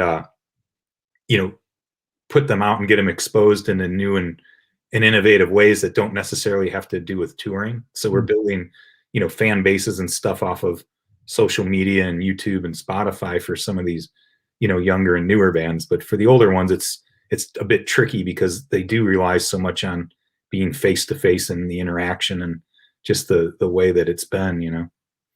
Yeah, I mean, we talked about your longevity. Obviously, Candlebox has a few years under their belt as well, and there was just a way that it was done. The record, and then the tour, and then the break, and then the record, and it's a real adjustment, I think, even for some of the newer bands. I've had a chance to have some people on here. And by the way, any of your artists that want to jump on the live show, dude, send them my way. We'll get them on. We'll talk shit for 20 minutes and do all the things. But awesome, I'd love to. It's definitely been, from a fan's perspective, nobody's ever going to miss another show again. I've made that.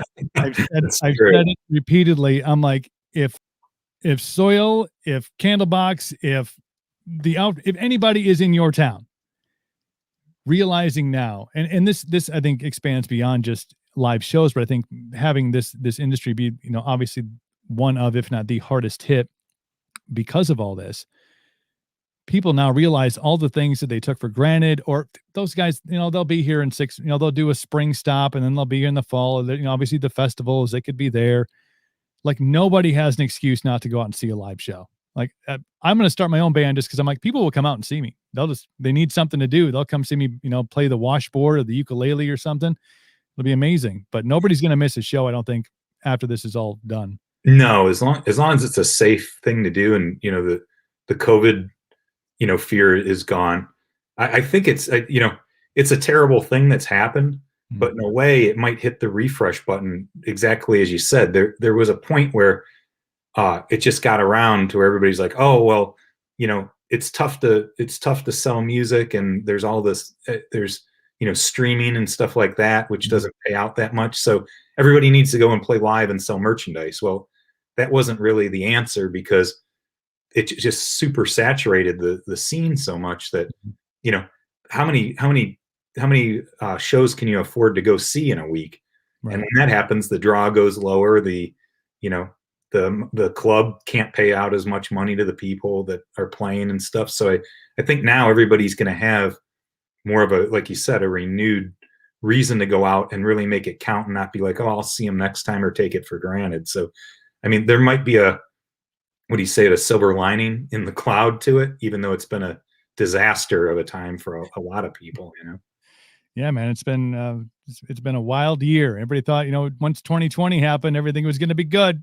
Yeah, you can't just change a number on a year to make an entire pandemic go away. So. Control Alt Delete. I think that's the 3 buttons you push, and then you just restart your computer, and you're like, oh, okay, we're back now. I wish. But no, what else have you got? I know you got your hands in so many things, and with the label and with the bands and stuff. I mean, what outside of music and stuff, what have you been doing to keep yourself, I don't know, occupied from going crazy, losing your mind? That's a tough one. living in Chicago, Mm, where it's, the summer was fun because I have a boat, and I was able to get out on that quite a lot this summer because there was really nothing else to do. right. But these Chicago winters, it's pretty brutal. I'm surprised I don't have a beard, Yeah. yeah, I'm surprised I don't have your beard by now. But just being locked in because it's just freezing. There's snow everywhere. But lots of Uber Eats and lots of experimental cooking and lots of TV shows, and just kind of pushing the whole. I mean, the music stuff's really saved me. Between writing some things with Soil and the record label, and me and my partner Mark from Pavement, we started a management company too. And we picked up this, we put together, actually from the ground up, and put together this all-girl female band called Plush. It's all young ladies under the age of 20, and they're amazing. And we've been getting a huge buzz on that lately too. So it's, I've got my hands in so many different cookie jars, but honestly, it's keeping my sanity going. Are you guys getting this brutally cold? I mean, we were at like 19 below yesterday morning when I got up. It was just this polar vortex crap out of Canada. Oh, it's horrible. I mean, I have a little dog, a Shih Tzu, and he's, he can't even go out. We usually go for our daily walks. That's like our thing during the pandemic and stuff. And it's been so cold, you can't even step outside anymore. It's like you sneeze and it freezes before it gets out of your mouth. I mean, you're in it too. So yeah, I went outside once yesterday. I'm like, no. I mean, even with the beard and being, born and raised in the great state of Wisconsin, I'm like, this is when it just gets stupid. Yeah, it's terrible. I have a friend that called me from Key West. He lives out there yesterday. And he's like, I'm out on the beach with a projection screen TV. It's 80 degrees. We're watching the Super Bowl. I wish you were here, man. I just hung up on him. Yeah, well, I'm like, yeah, you're breaking up. I can't, man. 5G down there is bad, man. Yeah. Many people on their phones watching the Super Bowl. I mean, it's just like, I don't know why we subject ourselves to this torture out here, but. Well, I think, like you said, I mean, having a boat. I mean, my cousin has a boat. We were out. I mean, if it was because he was out of work during the summer, and I was just working on, whatever, my beard company and the podcast and stuff. And as soon as it hit like 80, he's like, get in the boat. I mean, like Tuesday afternoon, didn't care. We went out and did it. But that's why I think we suffer for 5 months up in this, this region of the country, is because, man, we got those 3 months that are really nice.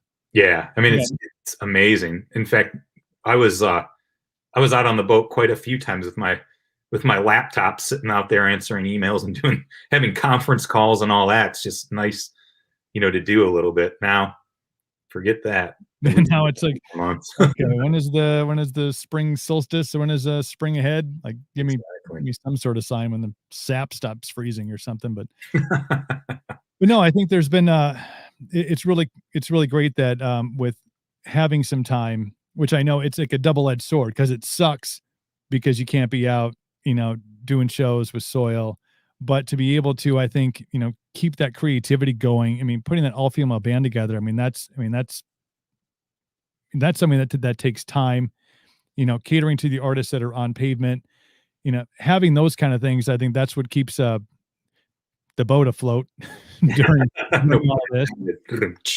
But, be here all week. Yeah, I mean, I learned really when I came up with the idea to form an all female rock band, I learned real fast why there's not a lot of all female rock bands out there. It's like, getting 4 girls to agree on things is not like getting 4 guys to agree on things. I imagine it has its challenges. And being somebody that doesn't have any kids, I feel like I basically adopted 4 daughters all at once. So it's been very educational. I mean, it's been a blast. I mean, they're all super talented and Mm. great musicians, and we've had a lot of fun so far with it. But it's just like, wow, I'm like, I know I learned a lot real quickly on it. Taking copious notes. Tim taking note, like, okay, now we know this. We've crossed this bridge. Now I understand. Yes. But with your, with obviously with the label and stuff, do you have feelers out there at all for anything as far as shows go? I mean, I know there was talk about at least Wisconsin's kind of. I mean, we're sort of open. I was talking to my buddy from Minneapolis the other day, and he was like, it's kind of like the Wild West over there. Like many Minnesotans are coming over into to like the Hudson area and like partying it up and then driving back across the border because we're like the friggin' Wild West up here. But some states are starting to open up. California is starting to push a little bit. Do you foresee, just with your feelers out there, that anything is gonna hopefully happen for 2021? Yeah, I mean, it's tough to say. It's I mean, I naturally talk to about every booking agent under the sun just because I deal with them on a regular basis, and I feel so bad for all of them because, I mean, them and the club promoters and the club owners just, I mean, the bands got hit really hard because you can't do this, but I mean, the booking agents and the clubs and stuff, just to be shut down and completely dead in the water without really anything else to do. I mean, at least musicians can make music. They can do other kind of different things in the thing to kind of make ends meet. But, everybody I talk to, it's like they keep rescheduling things that keep getting canceled to the point of where it's like they can't even reschedule them anymore because they don't know. Right. The pause button's still hit, but I mean, there's still places out there like my artist Flaw on Pavement.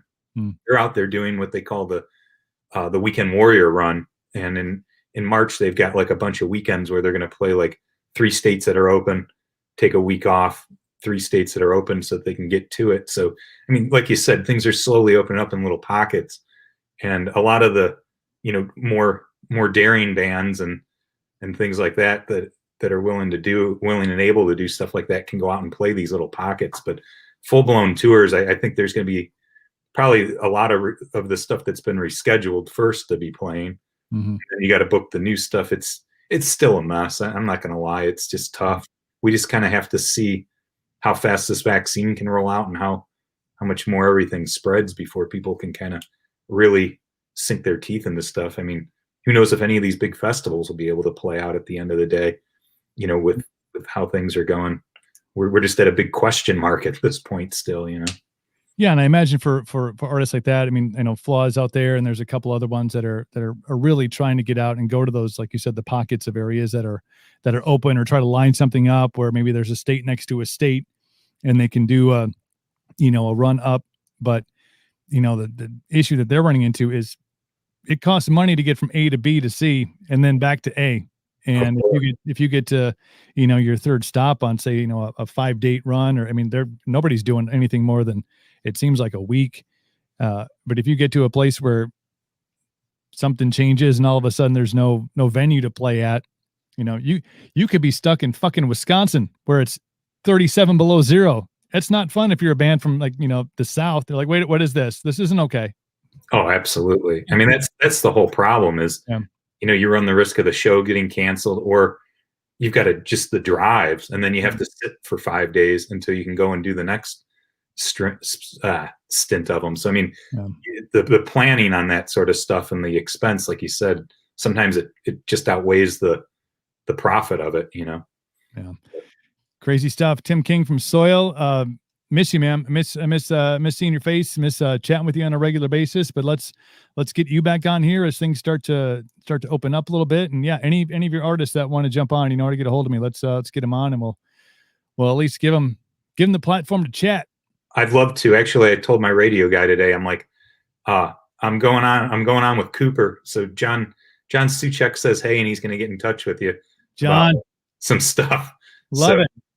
Totally great to always talk to you. Miss you too, bro. And we got to have a time when we can catch up and throw a few back. So absolutely, man. My best. And I'm still, I started running a couple of years ago. So running's like my thing now. I go run, maybe not when it's 47 below, but my top 2 songs, Into the Fire, man, they're still my jams. They still ring in my ear every morning when I run. I appreciate that. I'm like suffocating from the medicine and shit. Oh, that's awesome. We had a lot of fun doing that project. I wish we would have been able to get more out there. I mean, hopefully we will, but you were one of the first people to support that. So I can't thank you enough. You've been a little angel on our side for everything I've done throughout the years, and you're my man. You're my guy. It's because you keep on putting out good shit. That's your problem, Tim. You keep on putting out good stuff. Of course, I'm going to take care. I'm going to play the good stuff. I try. Hey, take care of yourself. Let's, like I said, let's stay in touch. And yeah, we'll definitely plan a time to throw some back here sometime soon. Thanks, brother. You take care. Be safe out there, and best of luck to you. Do the same. Thanks, Tim. Tim King from Soil on the Welcome to Cooperville live show. Always great to catch up with Tim. Man, it makes me miss shows so much more because a lot of opportunity there to catch up with friends and stuff, and interviews before and after shows. It's again, it makes you really miss going out and seeing bands live, and at least we have this little platform here to do our thing. Wherever you're listening, make sure you jump in on the comments and dropping stuff in there. We're going to finally do this. I'm going to see if this actually works this time. We're going to try to take a short little break here, and then we're going to be back. We have a great conversation coming up with Eric Boatwright of Shallow Side at the top of the hour. But for right now, we'll be right back.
All right.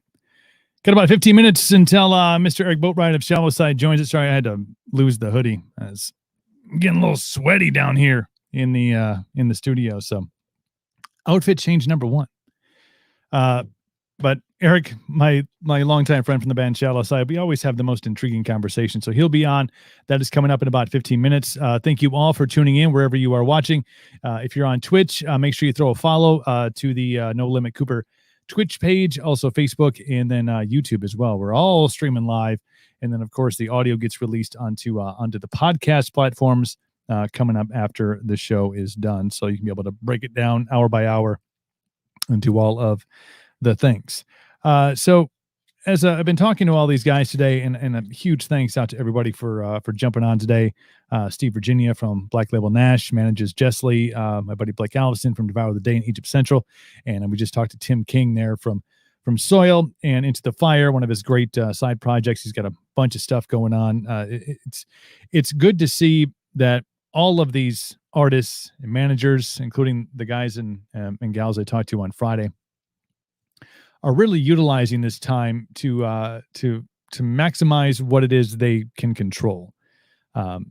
Shows are a little tough to do right now, obviously, but there is still opportunity, I think, for them to obviously get out and to do things on social media, build the brand, write a lot of songs. I mean, everybody I've talked to has spent just an enormous amount of time in the writing process, and I think what that is going to lead to, and we've seen some of this already with some music that's come out from a lot of these artists that I've had a chance to speak to in the last 2 episodes of the show, is when you have that focus on your music and it's not distracted and it's not, as Blake Allison said, written on a bar napkin in one town, then the next part is written on a bar napkin in another town, and you get to a studio and you can kind of hopefully get the bar napkins in the right order to put a song together.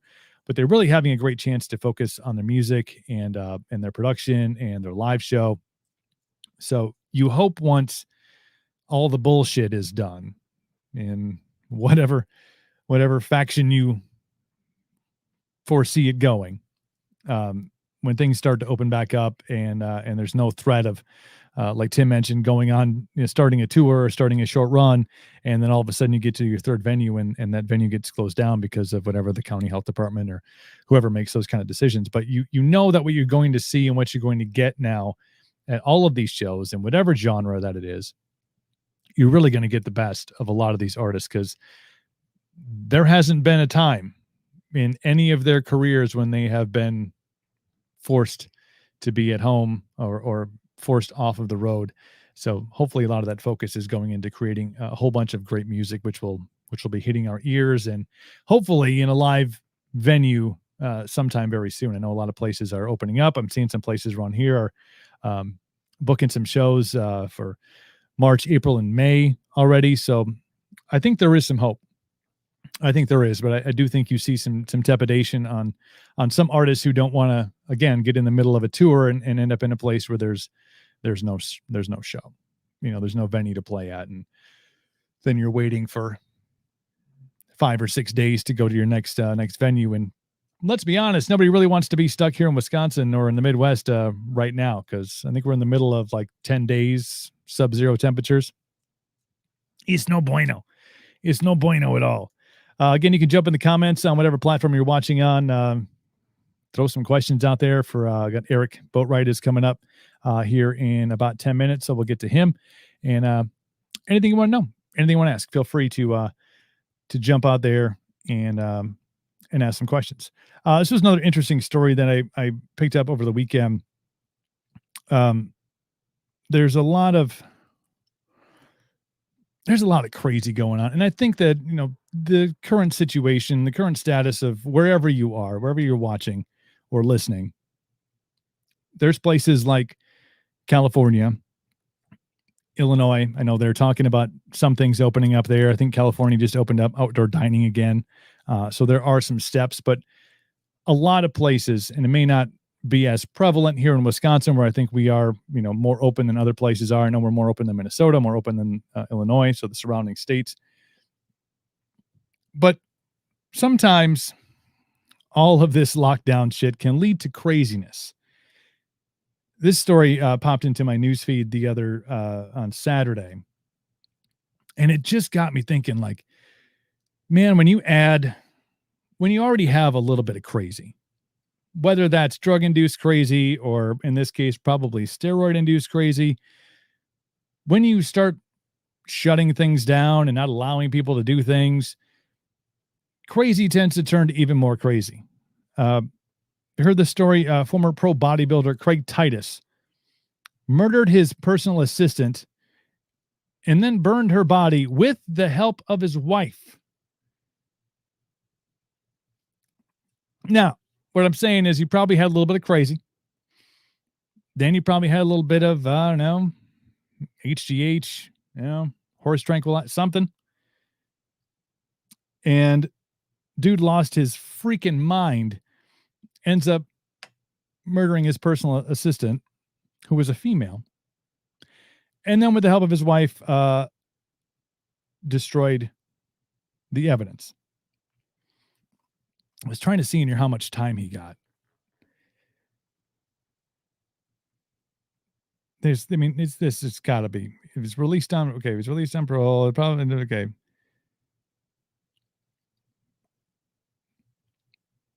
You gotta give this guy life, don't you? I mean, maybe you take into consideration, okay, I don't care about his backstory. It doesn't really matter.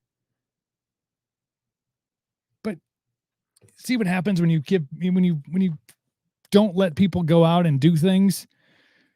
When you induce fear, and fear turns into paranoia, and paranoia turns into crazy. It's the kind of shit that happens. Dr. J was on my podcast a couple weeks ago. Go and check that episode out. I think it's 72 or 73. And we talked about a lot of the underlying effects of COVID, not the actual virus itself, but what it's doing to our psyche, and what it's doing to, if you have children, your children's psyche, my child's psyche. I can tell this isn't in any way beneficial to him. You're going to have numbers that we won't see for a couple of years, and that is going to be the underlying effects of lockdown, safer at home, those kind of things. You're going to see domestic abuse cases are up. I think those numbers are already out. They are up. Suicides, definitely up. At some point, the teeter-totter is going to flip between the actual fear and or contagiousness and or morbidity factors of COVID into what it's doing to us as a society. I mean, I think there's a very thin line that a lot of states and a lot of places are teetering on right now, just because, I mean, California's basically been locked down for a year. Unless you're in the film industry, then it's like, it's okay. We got to make Mission Impossible 7. That's fine for them. The rest of you, stay home. Don't go out. Stories are going to start to come out. And then again, you have to kind of dig a little bit below the surface. You got to kind of do your research a little bit in order to find these stories. But there's some crazy shit that's going on under the cover of stay home, stay safer at home. Because people aren't useless. I've had this conversation 100 times since this. I'm like, we as a society, we are not built, our structure, our DNA is not to be in these elements. You're not supposed to be entrapped in your own home with nowhere to go for extended periods of time. We call that the weekend or vacation. And you go back to reality and you can be gone for several hours and your kids are gone for several hours and your significant other's gone for several hours and you come back, get together, you love each other. You get up in the morning and you go to work and you do the same thing the next day. That's how it's supposed to function. When it doesn't function like that, bad things happen. We're not the most adaptable species. We're not giraffes, is what I'm saying. We're not giraffes. Coming up in about 5 minutes, Eric Boatwright of Shallow Side is going to be on. They are working on a whole bunch of new stuff. I think they've gone on and done some shows. So I want to talk to him about what that's like. A couple of the guys that I had on Friday have gone out and they've done some shows. Actually, Matt James, Blacktop Mojo, they had a show in Houston on Friday, and sort of Royal Bliss. They were playing down in Salt Lake City. And it's just weird. I mean, I'm happy for them. It's a show. It's great. But, I mean, they will tell you being up on stage when you have tables that are 6 to 12 feet apart and 3 people at each table, it's not exactly the reason they got into the game. But, you know, happy for them that they're out and doing some stuff. I think that's great for the bands. It's great to be able to fine tune your craft, hone in on your artistry. But man, we got to open back up. We got to get some shows going on here. We got to get people back into some sense of normalcy. I think we've already established that we're not returning to this great normal that we had, because you're going to have a section of society that will maybe forever live in a fear-based world. If it's not COVID now, it could be COVID 20. You seen that previews for that movie Songbird? Is it COVID 24? I'm not saying it's real. I'm just saying art imitates life. Life imitates art. It's one of the two things. But a lot of criticism of that movie too when it came out.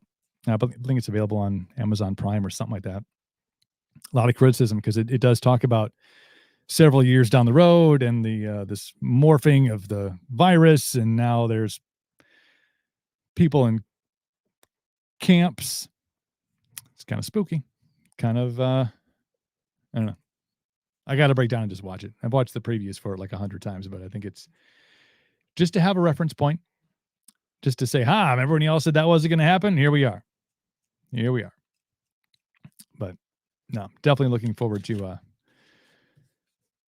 this not being our topic of conversation, because I want to have great conversations with people. We got a great list of people coming up tomorrow on the show. Adam Schultz and Dakota Yarrington from Adventure Athletes and Fast Fuel, they're going to be on. I mean, young entrepreneurs out doing damn things. I mean, even during, more challenging times. So they're going to be on. My buddy Kyle Yude's Recipes for Freedom is really out and making a difference. And I think those are the kind of people that, have adapted to what's going on and are still making an impact on society and on life and on their own lives. And hopefully Mr. Bill Michaels, sports radio icon, will be joining us tomorrow. He's had a lot of changes going on in his illustrious career as of late. So, and plenty to talk about in the sports world too. I mean, there's things are happening, things are still going on. Super Bowl just went down with 25,000 people in the stands. But I did see the fallout because there was a bunch of parties. I think 50 Cent had a party, and there was a couple of well-known DJs that were throwing parties down in Tampa. And no, there's worried about them being super spreader events, and nobody was wearing masks. And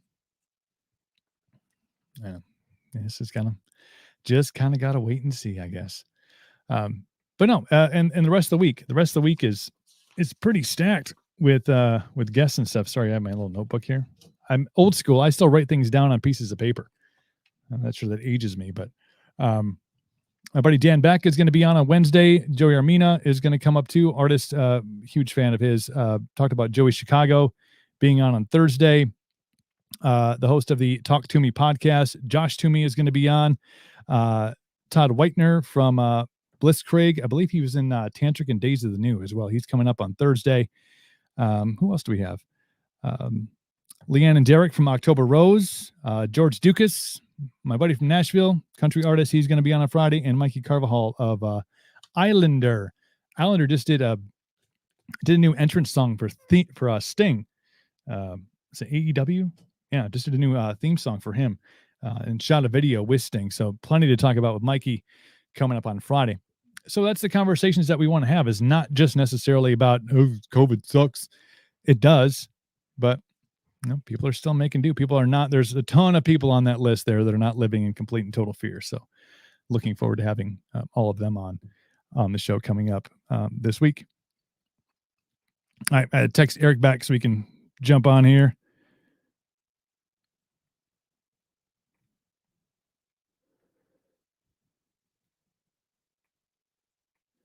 It's the magic of live streaming. But yeah, he's ready to go. He's going to jump on here in just a bit. So looking forward to talking to Eric from Shallow Side in just a few. Thank you for watching wherever you are watching. Again, you can jump in the comments at any time, post them, and we can toss them up on the screen, whether you're on Twitch, YouTube, or on the Facebook. Facebook Live is on the Welcome to Cooperville page, and it's twitch.tv/No Limit Cooper. If you do have the Twitch app, you can just search for No Limit Cooper, give the page a follow, and then every day when we go live, you get an update and you can watch right there.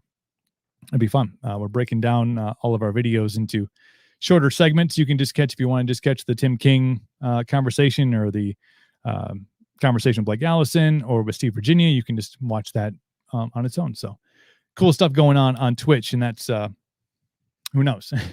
Twitch may be the only platform that doesn't eventually kick us off for some of the content that we release on here, but that remains to be seen. And if anybody else has any comments or 2 cents you want to throw in, again, this is an open form dialogue. So if you have something you want to pop on, make sure you jump in the comments and leave those 2 cents for us to digest and chat about, as we have just about an hour left of show number 2 here on Monday's episode of Cooperville Live. Really looking forward to big week this week. Big week. My buddy Tim King just sent me an email. Yeah, we're going to get some of his artists on. Man, I can't believe they've been holding that candle. I know I was talking to Peter Klett a while ago. They were talking about a new album, having to hold on to that just because of COVID. New music just sitting in the hopper somewhere, just waiting to be released. Probably got all the CDs pressed, all the digital music ready to go out, and it's just waiting. Just have to wait. But that's the thing, man. Got to make adjustments. Got to be able to pivot. That's one of the big things we'll be talking to Adam and Dakota about tomorrow is jumping in, starting a business during these times. I think the same thing with the music industry. You just kind of got to get out and you kind of got to do it. So we'll be excited to chat with those guys coming up tomorrow on the program. The weekend. Just, man, that halftime show. Again,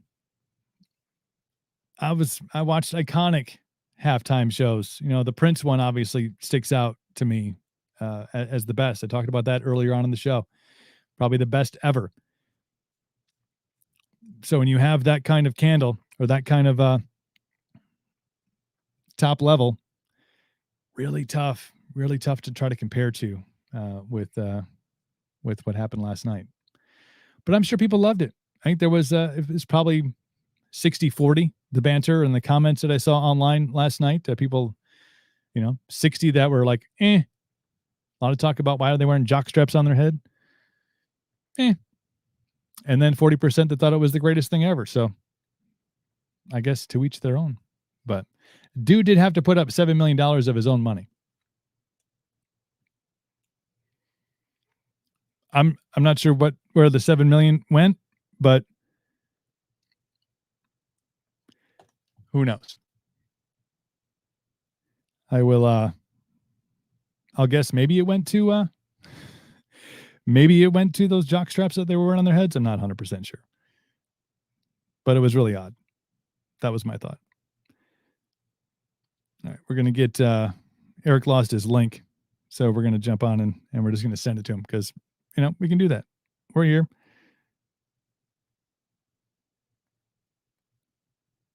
We're just going to copy this whole thing.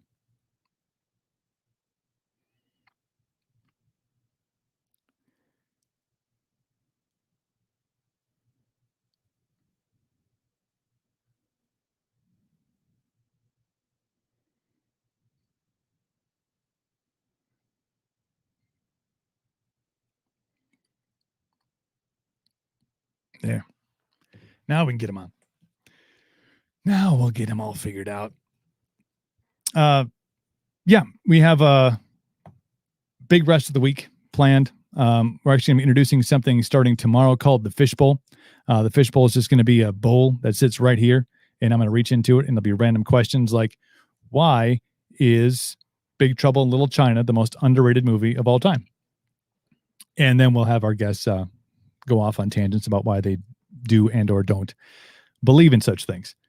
So that'll be fun. The Fish Bowl will start tomorrow. We're going to talk about some other stupid stories that are in the news. And again, the show is just getting started. I do know that we're going to have regular appearance by Dr. Jay LaGuardia. That's going to start on Monday. He'll be on every Monday, and we'll talk to him about all sorts of things, health and fitness and, triple masking, all the stuff.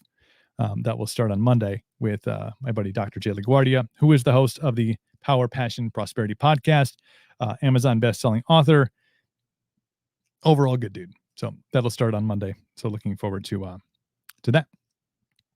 Waiting on Eric Boatwright of Shallow Side, who's going to join the show here in just a little bit. Yes. Lots of funny stuff. Thanks, Jason. Tanya, thanks for listening or watching, I guess. It's not listening, it's watching. But yeah. Again, all the comments, leave a comment on whatever platform you're watching on, especially if you have questions for Eric of Shallow Side. We can get those on here as well. He'll be joining us here in just a little bit. So stand by for Eric Boatwright of Shallow Side.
All right, and we're back. Still working on Eric from Shallow Side, getting him all set up. You know, it's just technology at its finest. But like I said, all those guys were working on new stuff. Close-knit group of dudes, keeping their music front and foremost. At Shallow Side Band, you can follow them on all their social medias. We'll put some links up. If you do follow the show and then you follow also the podcast, if you are subscribed to the podcast on whatever podcast platform it is that you follow us on, whether it's Spotify or the iHeartRadio app on Apple Podcasts, if you subscribe, you get updates then when a new episode comes out. So the links for all of this stuff, all of the guests will be there in the show notes of each individual podcast. So that's exciting stuff. We do have a big week planned for the rest of the week. Tomorrow, Adam Schultz and Dakota Yarrington from Adventure Athletes and Fast Fuel. Also, Kyle Eudes from Recipes for Freedom will be on. Had Kyle on a podcast a couple weeks back. He's really leading a charge locally here, and then also expanding beyond locally to more regionally and statewide stuff, helping get the actual facts out about businesses and how they're being affected by shutdowns and lockdowns, and getting business owners together to really have some open dialogue about what needs to happen in order for places to open back up, in order for them to, actually follow what the Constitution allows us to be able to do. So Kyle Eudes will be on tomorrow. If you have questions for him, again, jump on the show anytime. You can pop your questions into the comment section here, and make sure you share it. We want as many people involved and jumping on it as we possibly can. So that'll be coming up tomorrow as we look into, I just had Ryan Patrick, Adrian Patrick from Otherwise, his brother, who's also in Otherwise. We're going to try to get him on this week as well. Joey Walzer from Egypt Central, easy for me to say, and Devour the Day. He's going to be jumping in on Wednesday. They also have, Third Eye Hat Company. Is their new one of their new adventures that they're getting involved in. So talk to him about that. From the Talk to Me podcast, Joshua Toomey is going to be on. We also have a big Friday show with my buddy George Dukas, great country artist, major songwriter. I think he's got a Grammy, songwriting Grammy. He's going to be on. Leanne and Derek from October Rose are going to be on. Mike Carvajal of Islander is going to be on Friday as well. So really looking forward to the rest of the week, and as we continue to grow, more guests and more conversations with people right here on the program. So that is all in the foreseeable future. Eric is still working. Computer issues are always we're gonna run into those things. I know we had some lag earlier on in the show with the audio kind of cutting out, but that's just live streaming, bro. Those things are gonna happen. So we'll get Eric's computer stuff all figured out, and we'll get him on the show. So looking forward to that. There was, again, I talked a little bit earlier on in the program about the vibe of Super Bowl 55. Now, the game itself was, let's be honest, it was lackluster.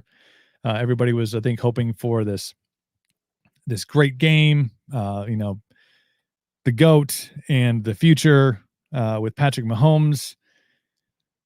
The game on the field didn't actually turn out to be that. It was pretty lopsided. It was pretty much decided over the, really in the, pretty much by halftime when it was at 21-6 at halftime. And then it was pretty much over with. But the vibe, and if you have comments on this, please jump in the comment section and let me know. I'm always a big fan. And again, all this stems back from is watching Super Bowls for, the past 30 some years that I can remember. And iconicness. Remember the Whitney Houston Star Spangled Banner from, was that after? I think that was in the 90s. After we got into the Persian Gulf War, like that, iconic. Talked about the Prince halftime show, iconic. Purple Rain in the Rain, iconic. So I think when you have that standard kind of set, and you're like, oh, yeah, this is what the best is, and usually, the goal is to try to reach that best. At least that would be my opinion. I know it's going to be tough to do. It's going to be tough to top Prince in the Super Bowl halftime show. Tough to top the Stones. It's going to be, hell, even the Maroon 5 thing from a couple years ago wasn't bad.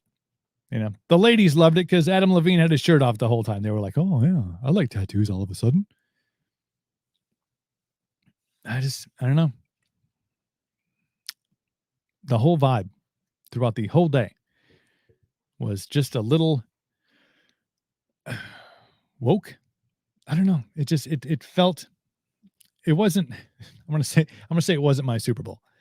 It wasn't. My Packers weren't in it. I didn't have a horse in the race. I didn't care about the game itself, but just the commercials weren't as great. There was no real memorable, oh, that one, that was great. They're the Wayne's World one, but Mike Myers and Dana Carvey, it almost looked like they were CGI. Like they tried to do that Joe Pesci thing from The Irishman, make them look really super young. I'm not buying this. That was kind of funny, I guess. But then again, if you have no reference to Wayne's World, either the movie or the SNL skit, that was probably lost on a generation. But then we brought Cardi B into it, so it's okay. Yeah, just the Matthew McConaughey, Doritos. I thought Doritos 3D was a thing from the 90s. Is that? But that's not now. That's new again. That wasn't even. I don't know. There wasn't that. Oh yeah, that commercial. That one was good. I don't know. They all seem to have a message behind them. It was interesting though. I don't know. I guess we'll learn the fallout afterwards. But look at this. Without further ado, the handsomest man I know. Listen, that was difficult. I had to delete so many porn browsers at the same time. They kept popping up. I was like, I'll pay you next month. Leave me alone already. What do you mean subscription? I just thought it was a free trial. Yeah, leave me at $3.99 for all of them? It's ridiculous. I don't want to do that. Yeah, now when I can get it for free. How you doing, buddy? Not bad. Yourself? Good. I'm happy. I had a little bit of a scare today. Listen to this. I go Saturday. I'm just living my normal life. Randomly, the top part of my left bicep starts tingling. I was hurting. I'm like, what's going on? It's not a workout injury because I don't work out. So there's that's not the thought process. So it starts messing with me so much, and I'm already just a basket case as it is. So I'm like playing into my own head. I'm like, what is happening? The pain starts shooting up into my shoulder. I don't know what's going on. I'm freaking out about it. And I start like getting in my head so much, I had to Google what my symptoms were, and immediately I'm dying of cancer and a heart attack. Like at the same time, that's the worst. Yeah, Google just like punches you right in the dick. They don't care. And I noticed this, and I'm like, oh God. So like I got this pit in my stomach, and I'm like, I don't know, probably am going to die from a heart attack. I'm looking into like my family lineage, and basically a lot of addicts with heart problems. And I'm like, damn, that's me. I'm like the same guy.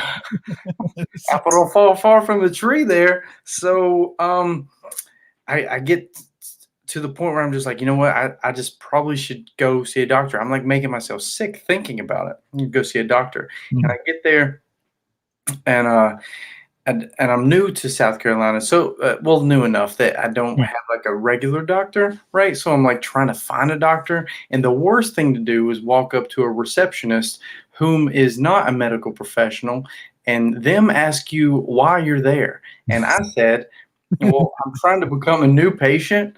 However, the reason I'm here is because I'm having this pain in my top left arm. And she was like, do you have trouble breathing? And I would look back and I realized I had just climbed like a flight of stairs, not knowing that she was trying to gauge a symptom because, like, again, she's not a medical professional. She's a receptionist. And she goes, and I turn back and I'm like, well, yeah, I just walked up those stairs and this pain's kind of giving me a little bit of some anxiety. She was like, well, if you're having a heart attack, you got to go to urgent care. And I was like, wait, am I dying? What are you talking about? So like she absolutely denies me right there at the reception desk of seeing a doctor and turns me away and tells me to like that I have to walk across the road to go to urgent care. Blew my mind. So anyway, I wind up at urgent care and the doctor's like, no, you just have some tense muscles on the top side and it's probably squeezing some nerves, causing some spasms.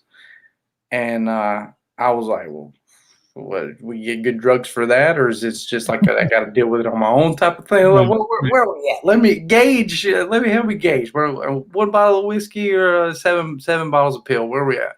And he sends me home with some muscle relaxers. So I thought I was going to die this weekend, but it's Monday and I'm happy I'm here. It's another day. You know, he's alive, still breathing, still got a bottle of pills to get through the rest of the pain. We're working on it. I'm just trying to survive at this point. I'm having athletic injuries, and I haven't been athletic in years.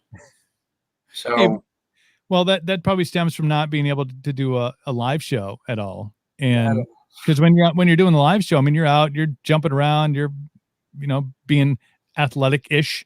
Yeah, living at the gym. That's what we do while we were on tour. We were for 5 years straight. We were living at gyms.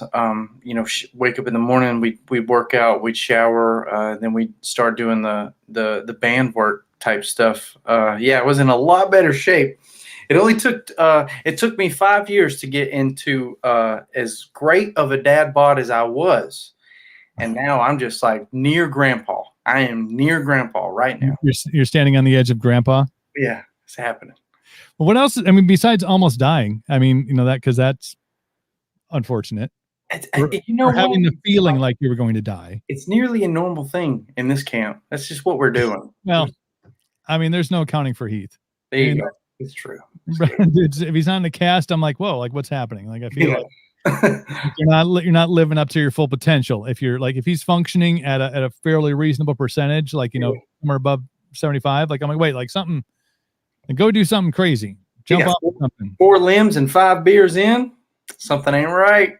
Doesn't feel okay.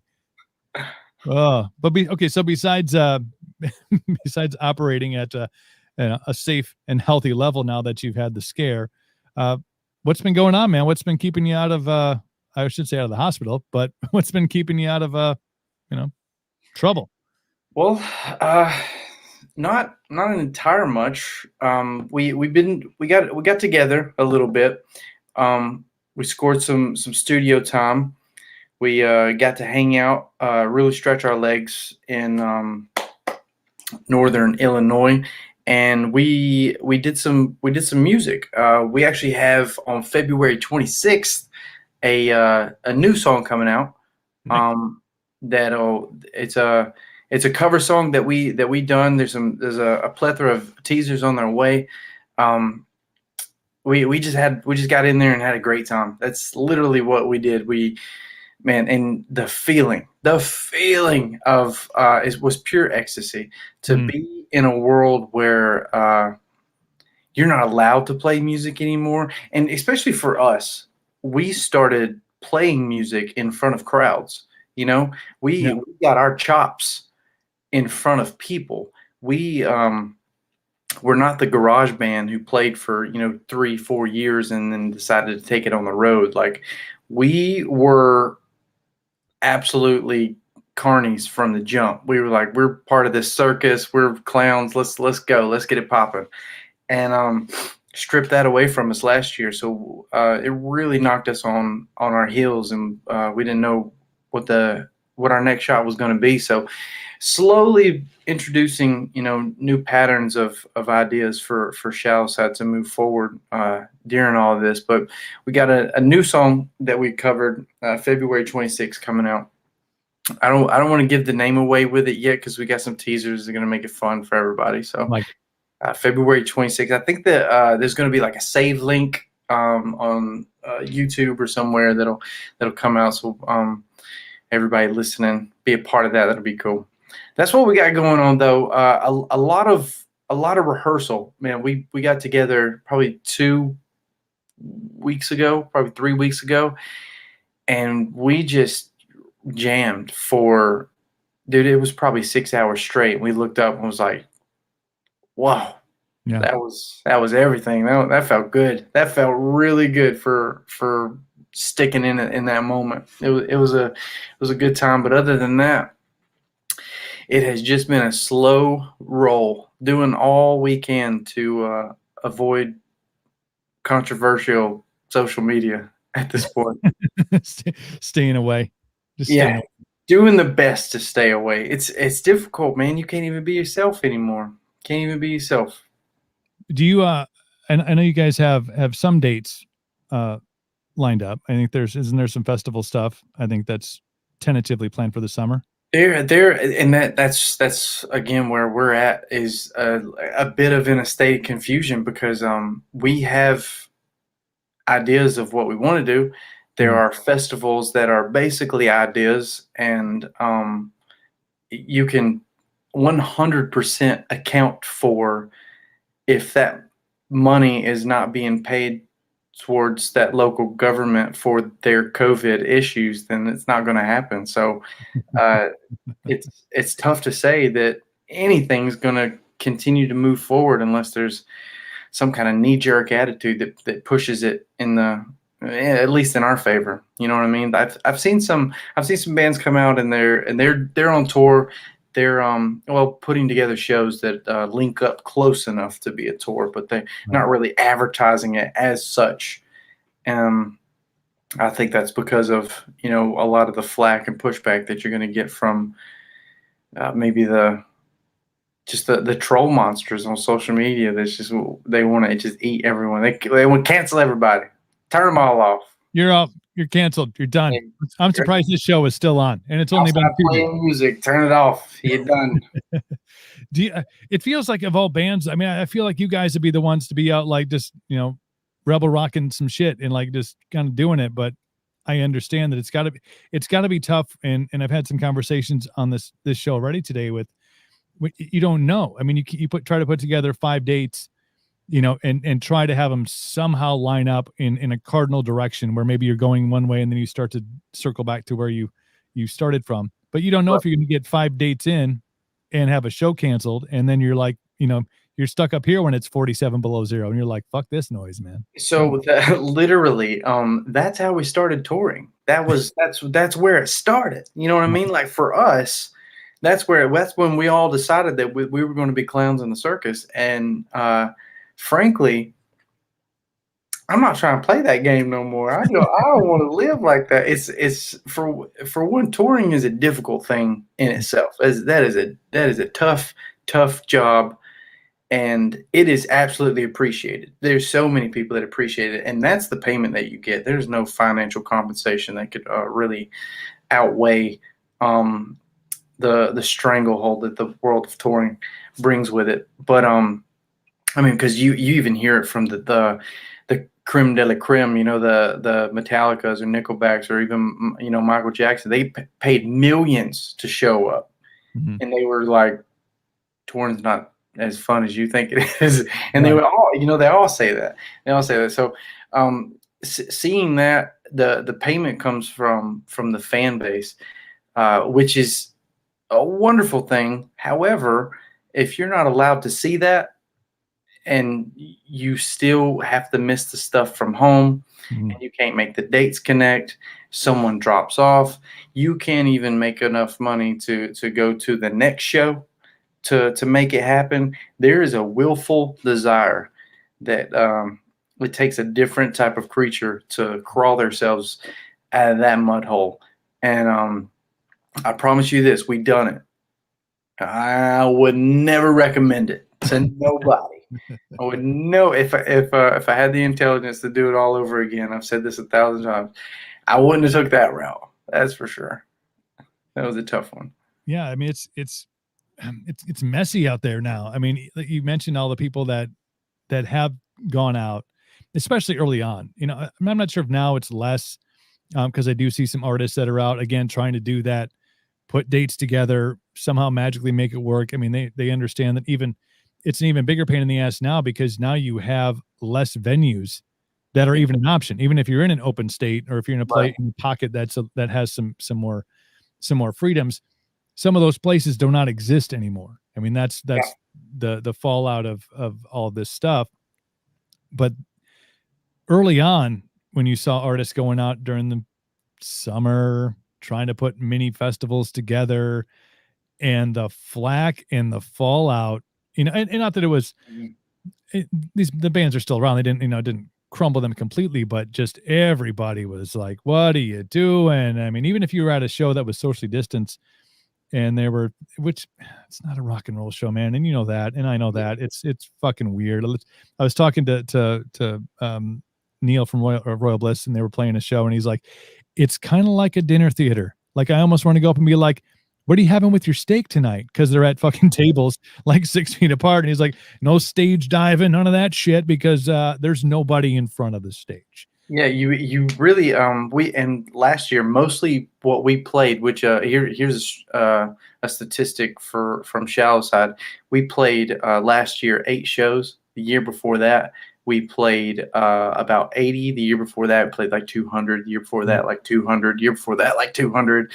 The year before that probably like 300. But so last year mostly all we played was acoustic shows, which was the only vibe that you could give for 100 people sitting down 6 feet apart. Is to literally just turn it into this really chill environment. Like, in order to, I can't imagine, which I'm sure we're going to be faced with it eventually. I can't imagine being in a live,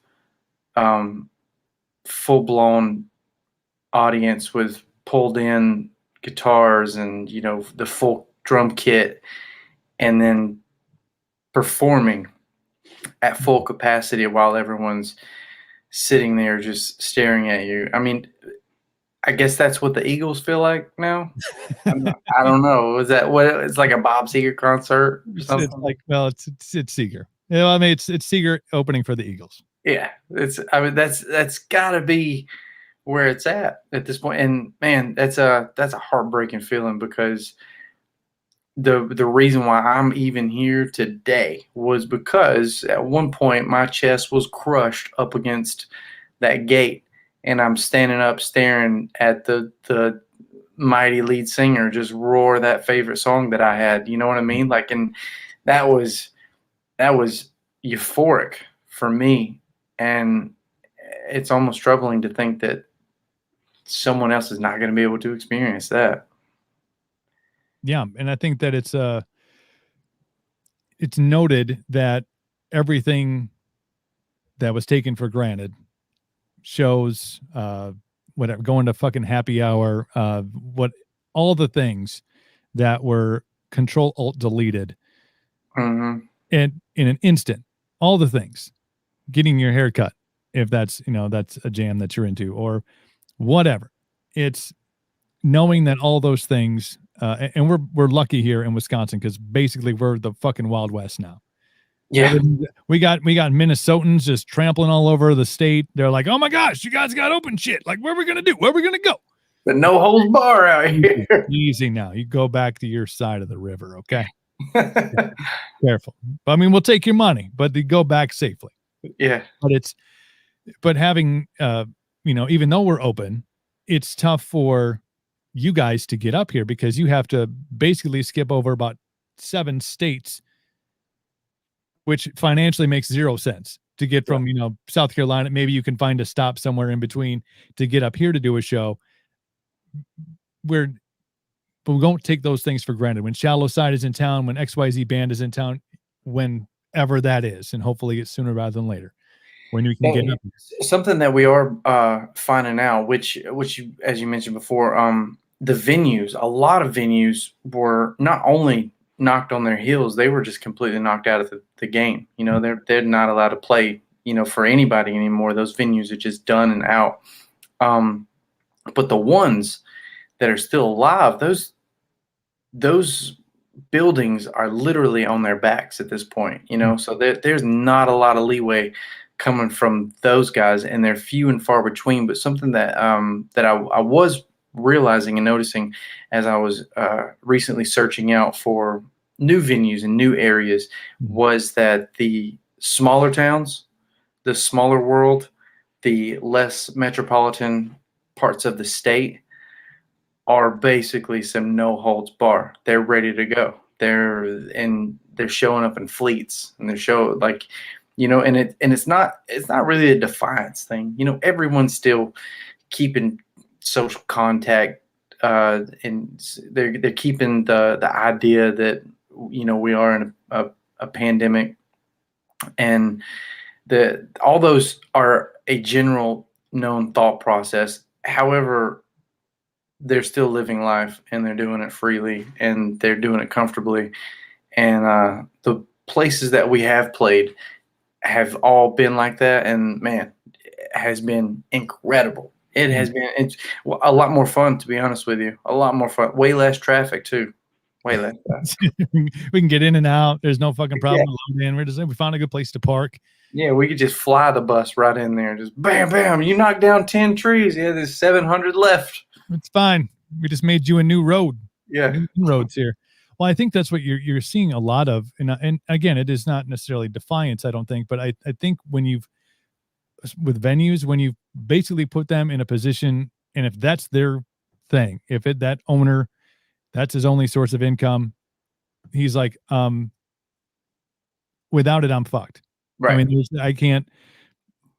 I own the building, or I lease the building, and unless I want to turn it, and some have done that. Some have gone like, well, now we have food, and now we do curbside, and now it's but without bringing in a band and selling tickets and selling beer and whatever, they go by the wayside, like tens of thousands of other venues have gone during this whole thing. They're just not there anymore. So yeah, they're not rule breakers, but they're like, we're backed up against the wall enough where we don't have a choice if we don't do this and find artists that will come out and do shows.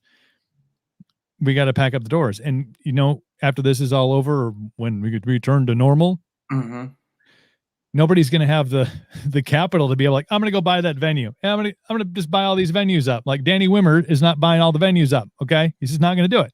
No, he's going to do his thing. He's going to handle his. Which, man, you talk about some tough calls right there. Some tough calls. I have what I consider, my close circle of people when I'm canceling shows or booking shows or putting things together. and the direct fan base that I expect to be, per city or town. Those festival owners, man, they are talking about one weekend with a couple million people, and that staffs, what is it, 5,000 people or something like that. Man, I just you gotta really feel for those people, because that is a big mountain. That is one big mountain to fight against, and as soon as it's gone, all the people are gone too. You take away the Coliseum, all the people are just going to find pizza somewhere else. They don't care. But Right.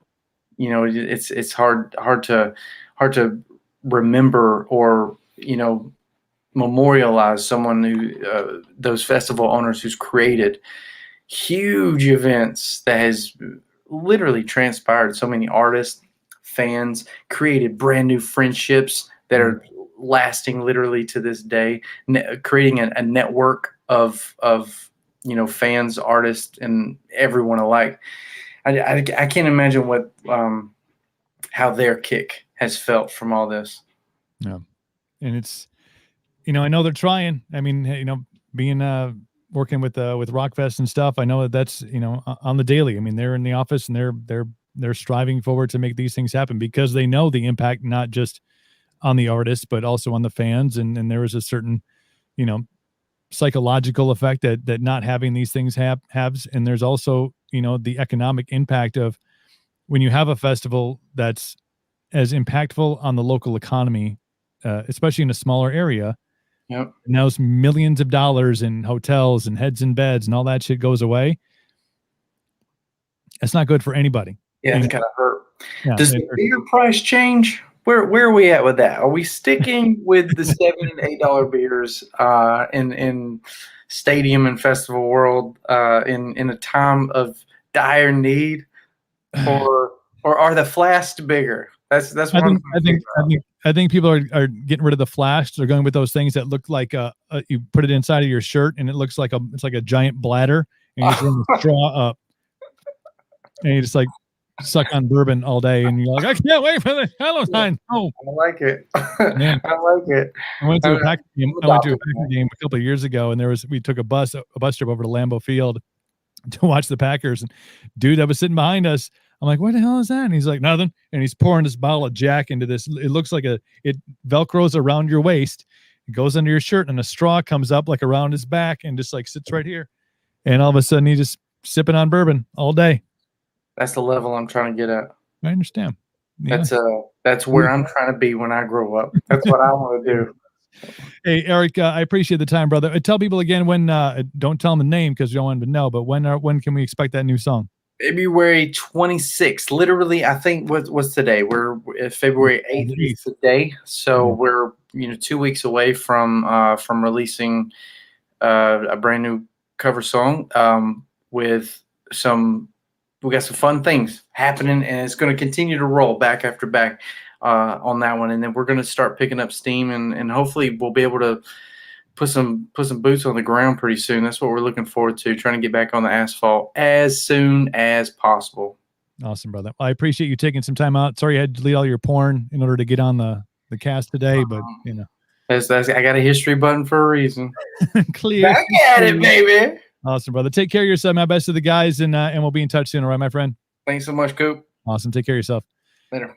Eric Boatwright of Shallow Side on the Cooperville live show. It's I mean, everybody. It's kind of been the running theme of artists that are trying to get out and do shows. The challenges are sometimes outweighing the benefits of going to do it.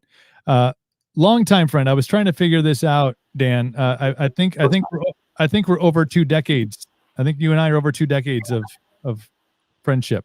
What's a decade? Is that 10 years? I think. What's a baker's dozen? No, I think it is. I think but early. When was B? When were you guys pounding the pavement with B? Well, that was early 2000s, wasn't it? Yeah, like 2003, I think. Yeah. So we're coming up on our 20-year anniversary. That's a long time, man. Padres. How you been, my friend? I've been old. How you doing? But feeling older by the minute, that's for Yeah. sure. Well, you work out and stuff, so that's good. I see that. You know, I don't know why. Sometimes I get up in the morning and I'm like, God, and then I do it and I'm like, I guess I feel better. But I expect like the next day, like I would feel like, well, yeah, I feel, but I don't. I just kind of feel the same. I just keep on doing it. I only run when I'm chased, and even then I think about it. I'm like, I don't know. I think I could take that. I don't feel like running. No. I used to quote David Tell. David Tell, comedian, had a great bit about running. And I used to, that was like my whole thing. I didn't do cardio. I mean, I would, I'd do some stuff here and there, but until I hit like, 30 something, it didn't really matter. I felt like my metabolism super high. So I always used to say, like, if you see me running, like, run with me, because there's scary shit behind me. I don't know if it's like a fear or, there's some bad shit's coming. So you better, if you see me running, you run with me, because there's bad. This is an exercise. Yeah, I hear you. I'm not here for lung capacity. Considering how old I am, because I'm old, dude. I'm older than that whole circle we used to hang out in. You're the wise one. I didn't say that. No. I was just the old one. No, but I got fat for a while, man. No. Yeah, I got big, dude. I was like big. And I got up to almost 270. When was like back in the day, or was this after you moved out? This was like a month ago. It was like December. I don't know. Yeah, it wasn't long ago, man. I was eating pasta and drinking beer in the house, But I'm back down to like 230. I got down to like 220 something, but now I'm at a good cruising weight. I'm still aerodynamic, but I couldn't fit in any of my stage t-shirts, so it was time to. You look good, man. What's that? You look good, dude. Look at that beard. It's the beard, bro. It's the beard. If I could grow one, I need to go through puberty, but I haven't. Well, man, it's that Captain Coops, man. That's that Captain Coops beard cuff stuff. I saw that. Yeah, mine only gets this far and stops. It doesn't go any further. It gets tired. It's like, fuck this. I don't know. But I heard you guys talking about whiskey, and it's I'm having a whiskey. Man, boy, I got this bottle here that my friends in Blacktop Mojo sent me when they released their album a couple years ago, and I had Matt James on last Friday, and we were supposed to drink. I was like, I'm not going to open this bottle until I see you in person. And he's like, dude, I have like a ton of that shit. Like, you don't need to save it for me for a special reason. I'm like, no, dude, no, this is for us. Right. I got you. We were supposed to have it at Rockfest this past summer, obviously, but that got postponed until 2021. And so I had him on, and I showed him, and he's like, really, dude? Like, you still like just open that shit up, I was saving this bottle of Malort. Have you had that? I haven't. Oh, don't. I think it's the only booze that was actually able to be made during the Prohibition because they said it was medicine. Oh, ooh. It's awful. Tastes like Band-Aids and regret. And you can only get it in Illinois. It's awful. It's horrible. So I got a bottle of that. I got half of it gone. So it's for when people come over to visit. You're like, here, try this. Have you ever tried this before? It's only available in Illinois. Oh, dude, it's like there's a radio station here, and to punish their guests, they make them drink it, and everybody has the same reaction. It's like, wow, the back taste or the aftertaste. Oh, it just gets worse. there's no steady improvement. No, it just gets worse. Yeah. You're just gonna go down. You're just down. It's a downhill. It's awful. Second sip doesn't get any better. No. It doesn't get any better. And you know what you're going to get. And the thing is, it doesn't smell bad, so it's deceiving. Oh, that's how they throw you off. You're like, yeah, I can handle this. It literally tastes like Band-Aids if you were to chew on a Band-Aid. Well, I haven't, not if I chewed on them, but having a child who's accident prone, I do go. Yeah, well, I tell you what, it tastes like how Band-Aids smell. If you were to imagine what a Band-Aid would taste like from the smell, that's what. Yeah, it's very close to that. Next time I'm down in Illinois, I'm not going to look for it. All right, but next time I'm in Wisconsin, I'm bringing some. And that's the thing about like I'll try it. I'll be like, nah, all right, cool, whatever. You gotta try it. Like, well, everyone's got to try it.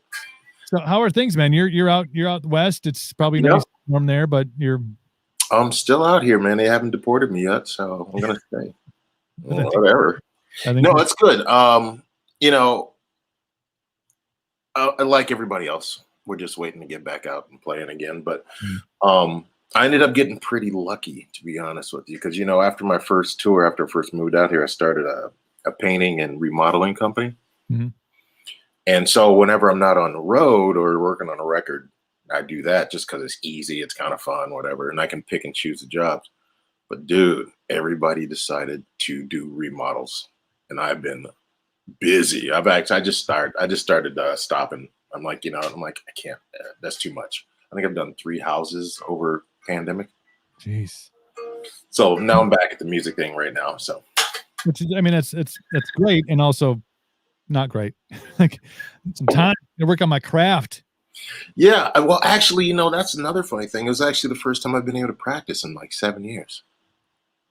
Wow. Because I'll learn this material for a tour or for whatever session, but I hadn't been able to sit down and actually just practice in like 7 or 8 years. So now I'm not good, but I can hold my own.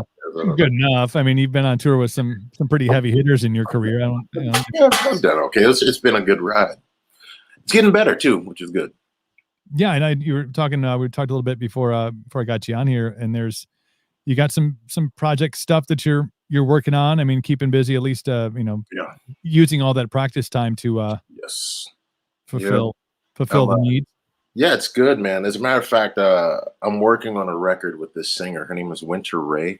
Mm. She's got to be in the top 3 best female vocalists in LA, period. Wow. I mean, she's ridiculously good.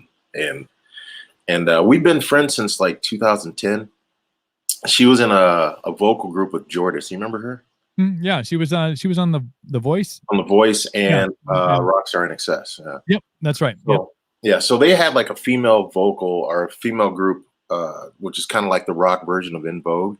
Mhm. Is these 4 girls, all of them could sing, all tatted up, and it never materialized. I don't think they had the right material, but I've known her for like 10 years, and then the charity events that I do, Mhm. I had her come up and sing a heart song, and she blew the doors off the place. Damn. And so we got to talk, and I'm like, you should do a record. She's like, okay. I'm like, oh. Oh, now we got to do it. Yeah, because I was like, I'd had writer's block for like a year and a half. I haven't written anything for myself in forever. So we started writing, and we've written a pretty amazing EP, and we're going to hopefully start tracking it in the next week or so. I think that what a dick move to make somebody come up and sing a heart song. I mean, of all, like that's a tall order. I mean, you hear people, you hear female artists, and it is so tough to hit what Nancy Wilson can hit. Yeah. Mm-hmm. And I gave her the hard one too. I never really cared till I met you. Alone. How do I get you alone? Yeah, but it's got that one part coming into that second verse. Yeah, she just killed it. Yeah. That's tough, man. Yeah, she's great. That's sweet to the fire shit right there, though. That's like and try to nail this, and yep. And she has blue hair, which is also cool. Well, I mean, that's a tough one. I'm sorry. Go ahead. I said you can hit the high note on Alone and has blue hair. Yeah, I'm in. Yeah, that's a win, bro. Yeah, so we're writing some good stuff. So my mom lives up in Northern California. Okay. And so I get a good. I get the 2 cents of what it's like out there. Obviously, she's out in kind of wine country, so it's a little bit different. Everything's a little more spread out. But for a scene as big as where you are, what's the vibe like out there? Because there's obviously a shit ton of talent that goes out there. People that's the mecca for those who want to, in whether it's music or acting or whatever, that's where they head out to LA, and that's here's the big difference between like Minneapolis or the Midwest or Wisconsin, any of that, and here is that there's very few bands.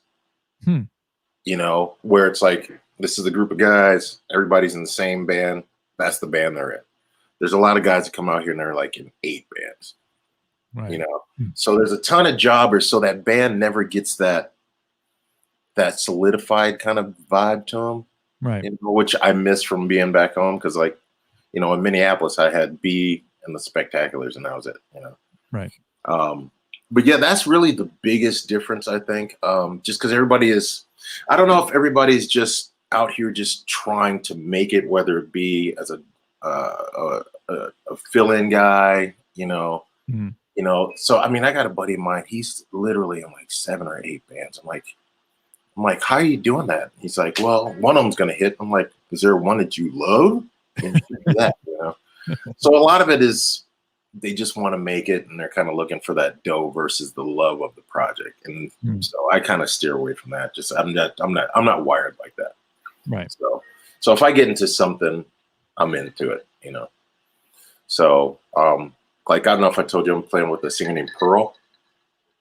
Didn't mention that. Yeah, Pearl a Day. She's also an amazing singer.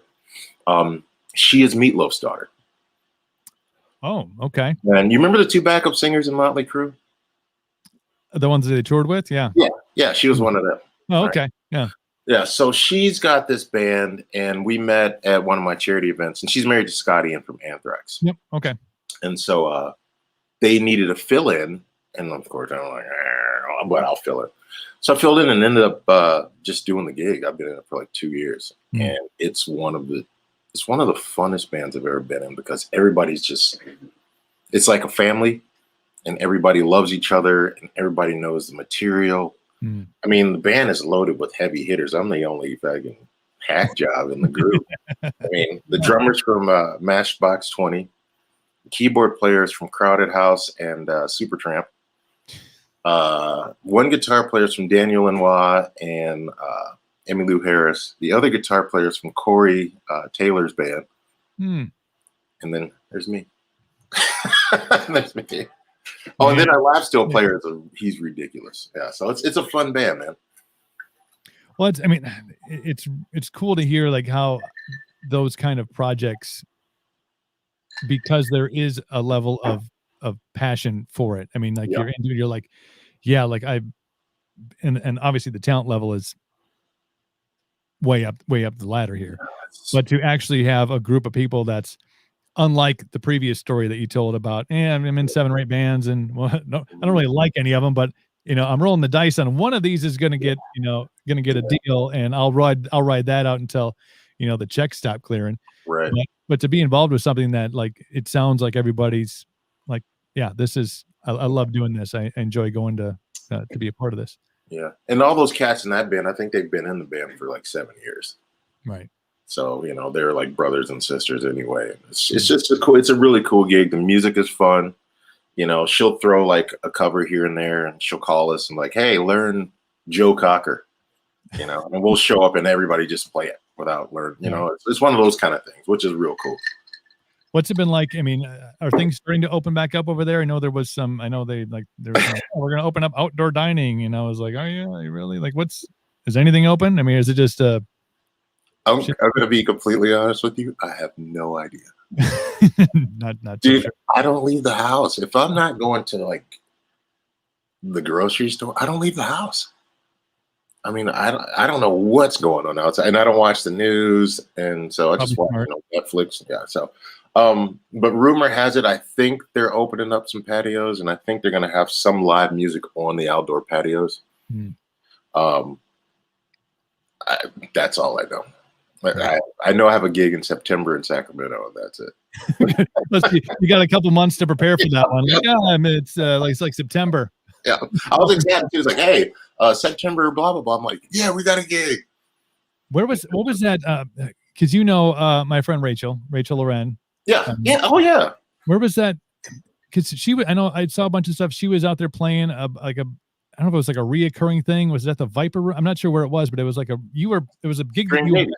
That's the charity event that I music direct for. Oh, okay, cool. Yeah, so that's how I met her. Yeah. Has that been kind of closed down because of all this? Yeah, it's been put on hold because we thought about doing a virtual one, but we have like 50 rock stars. Yeah.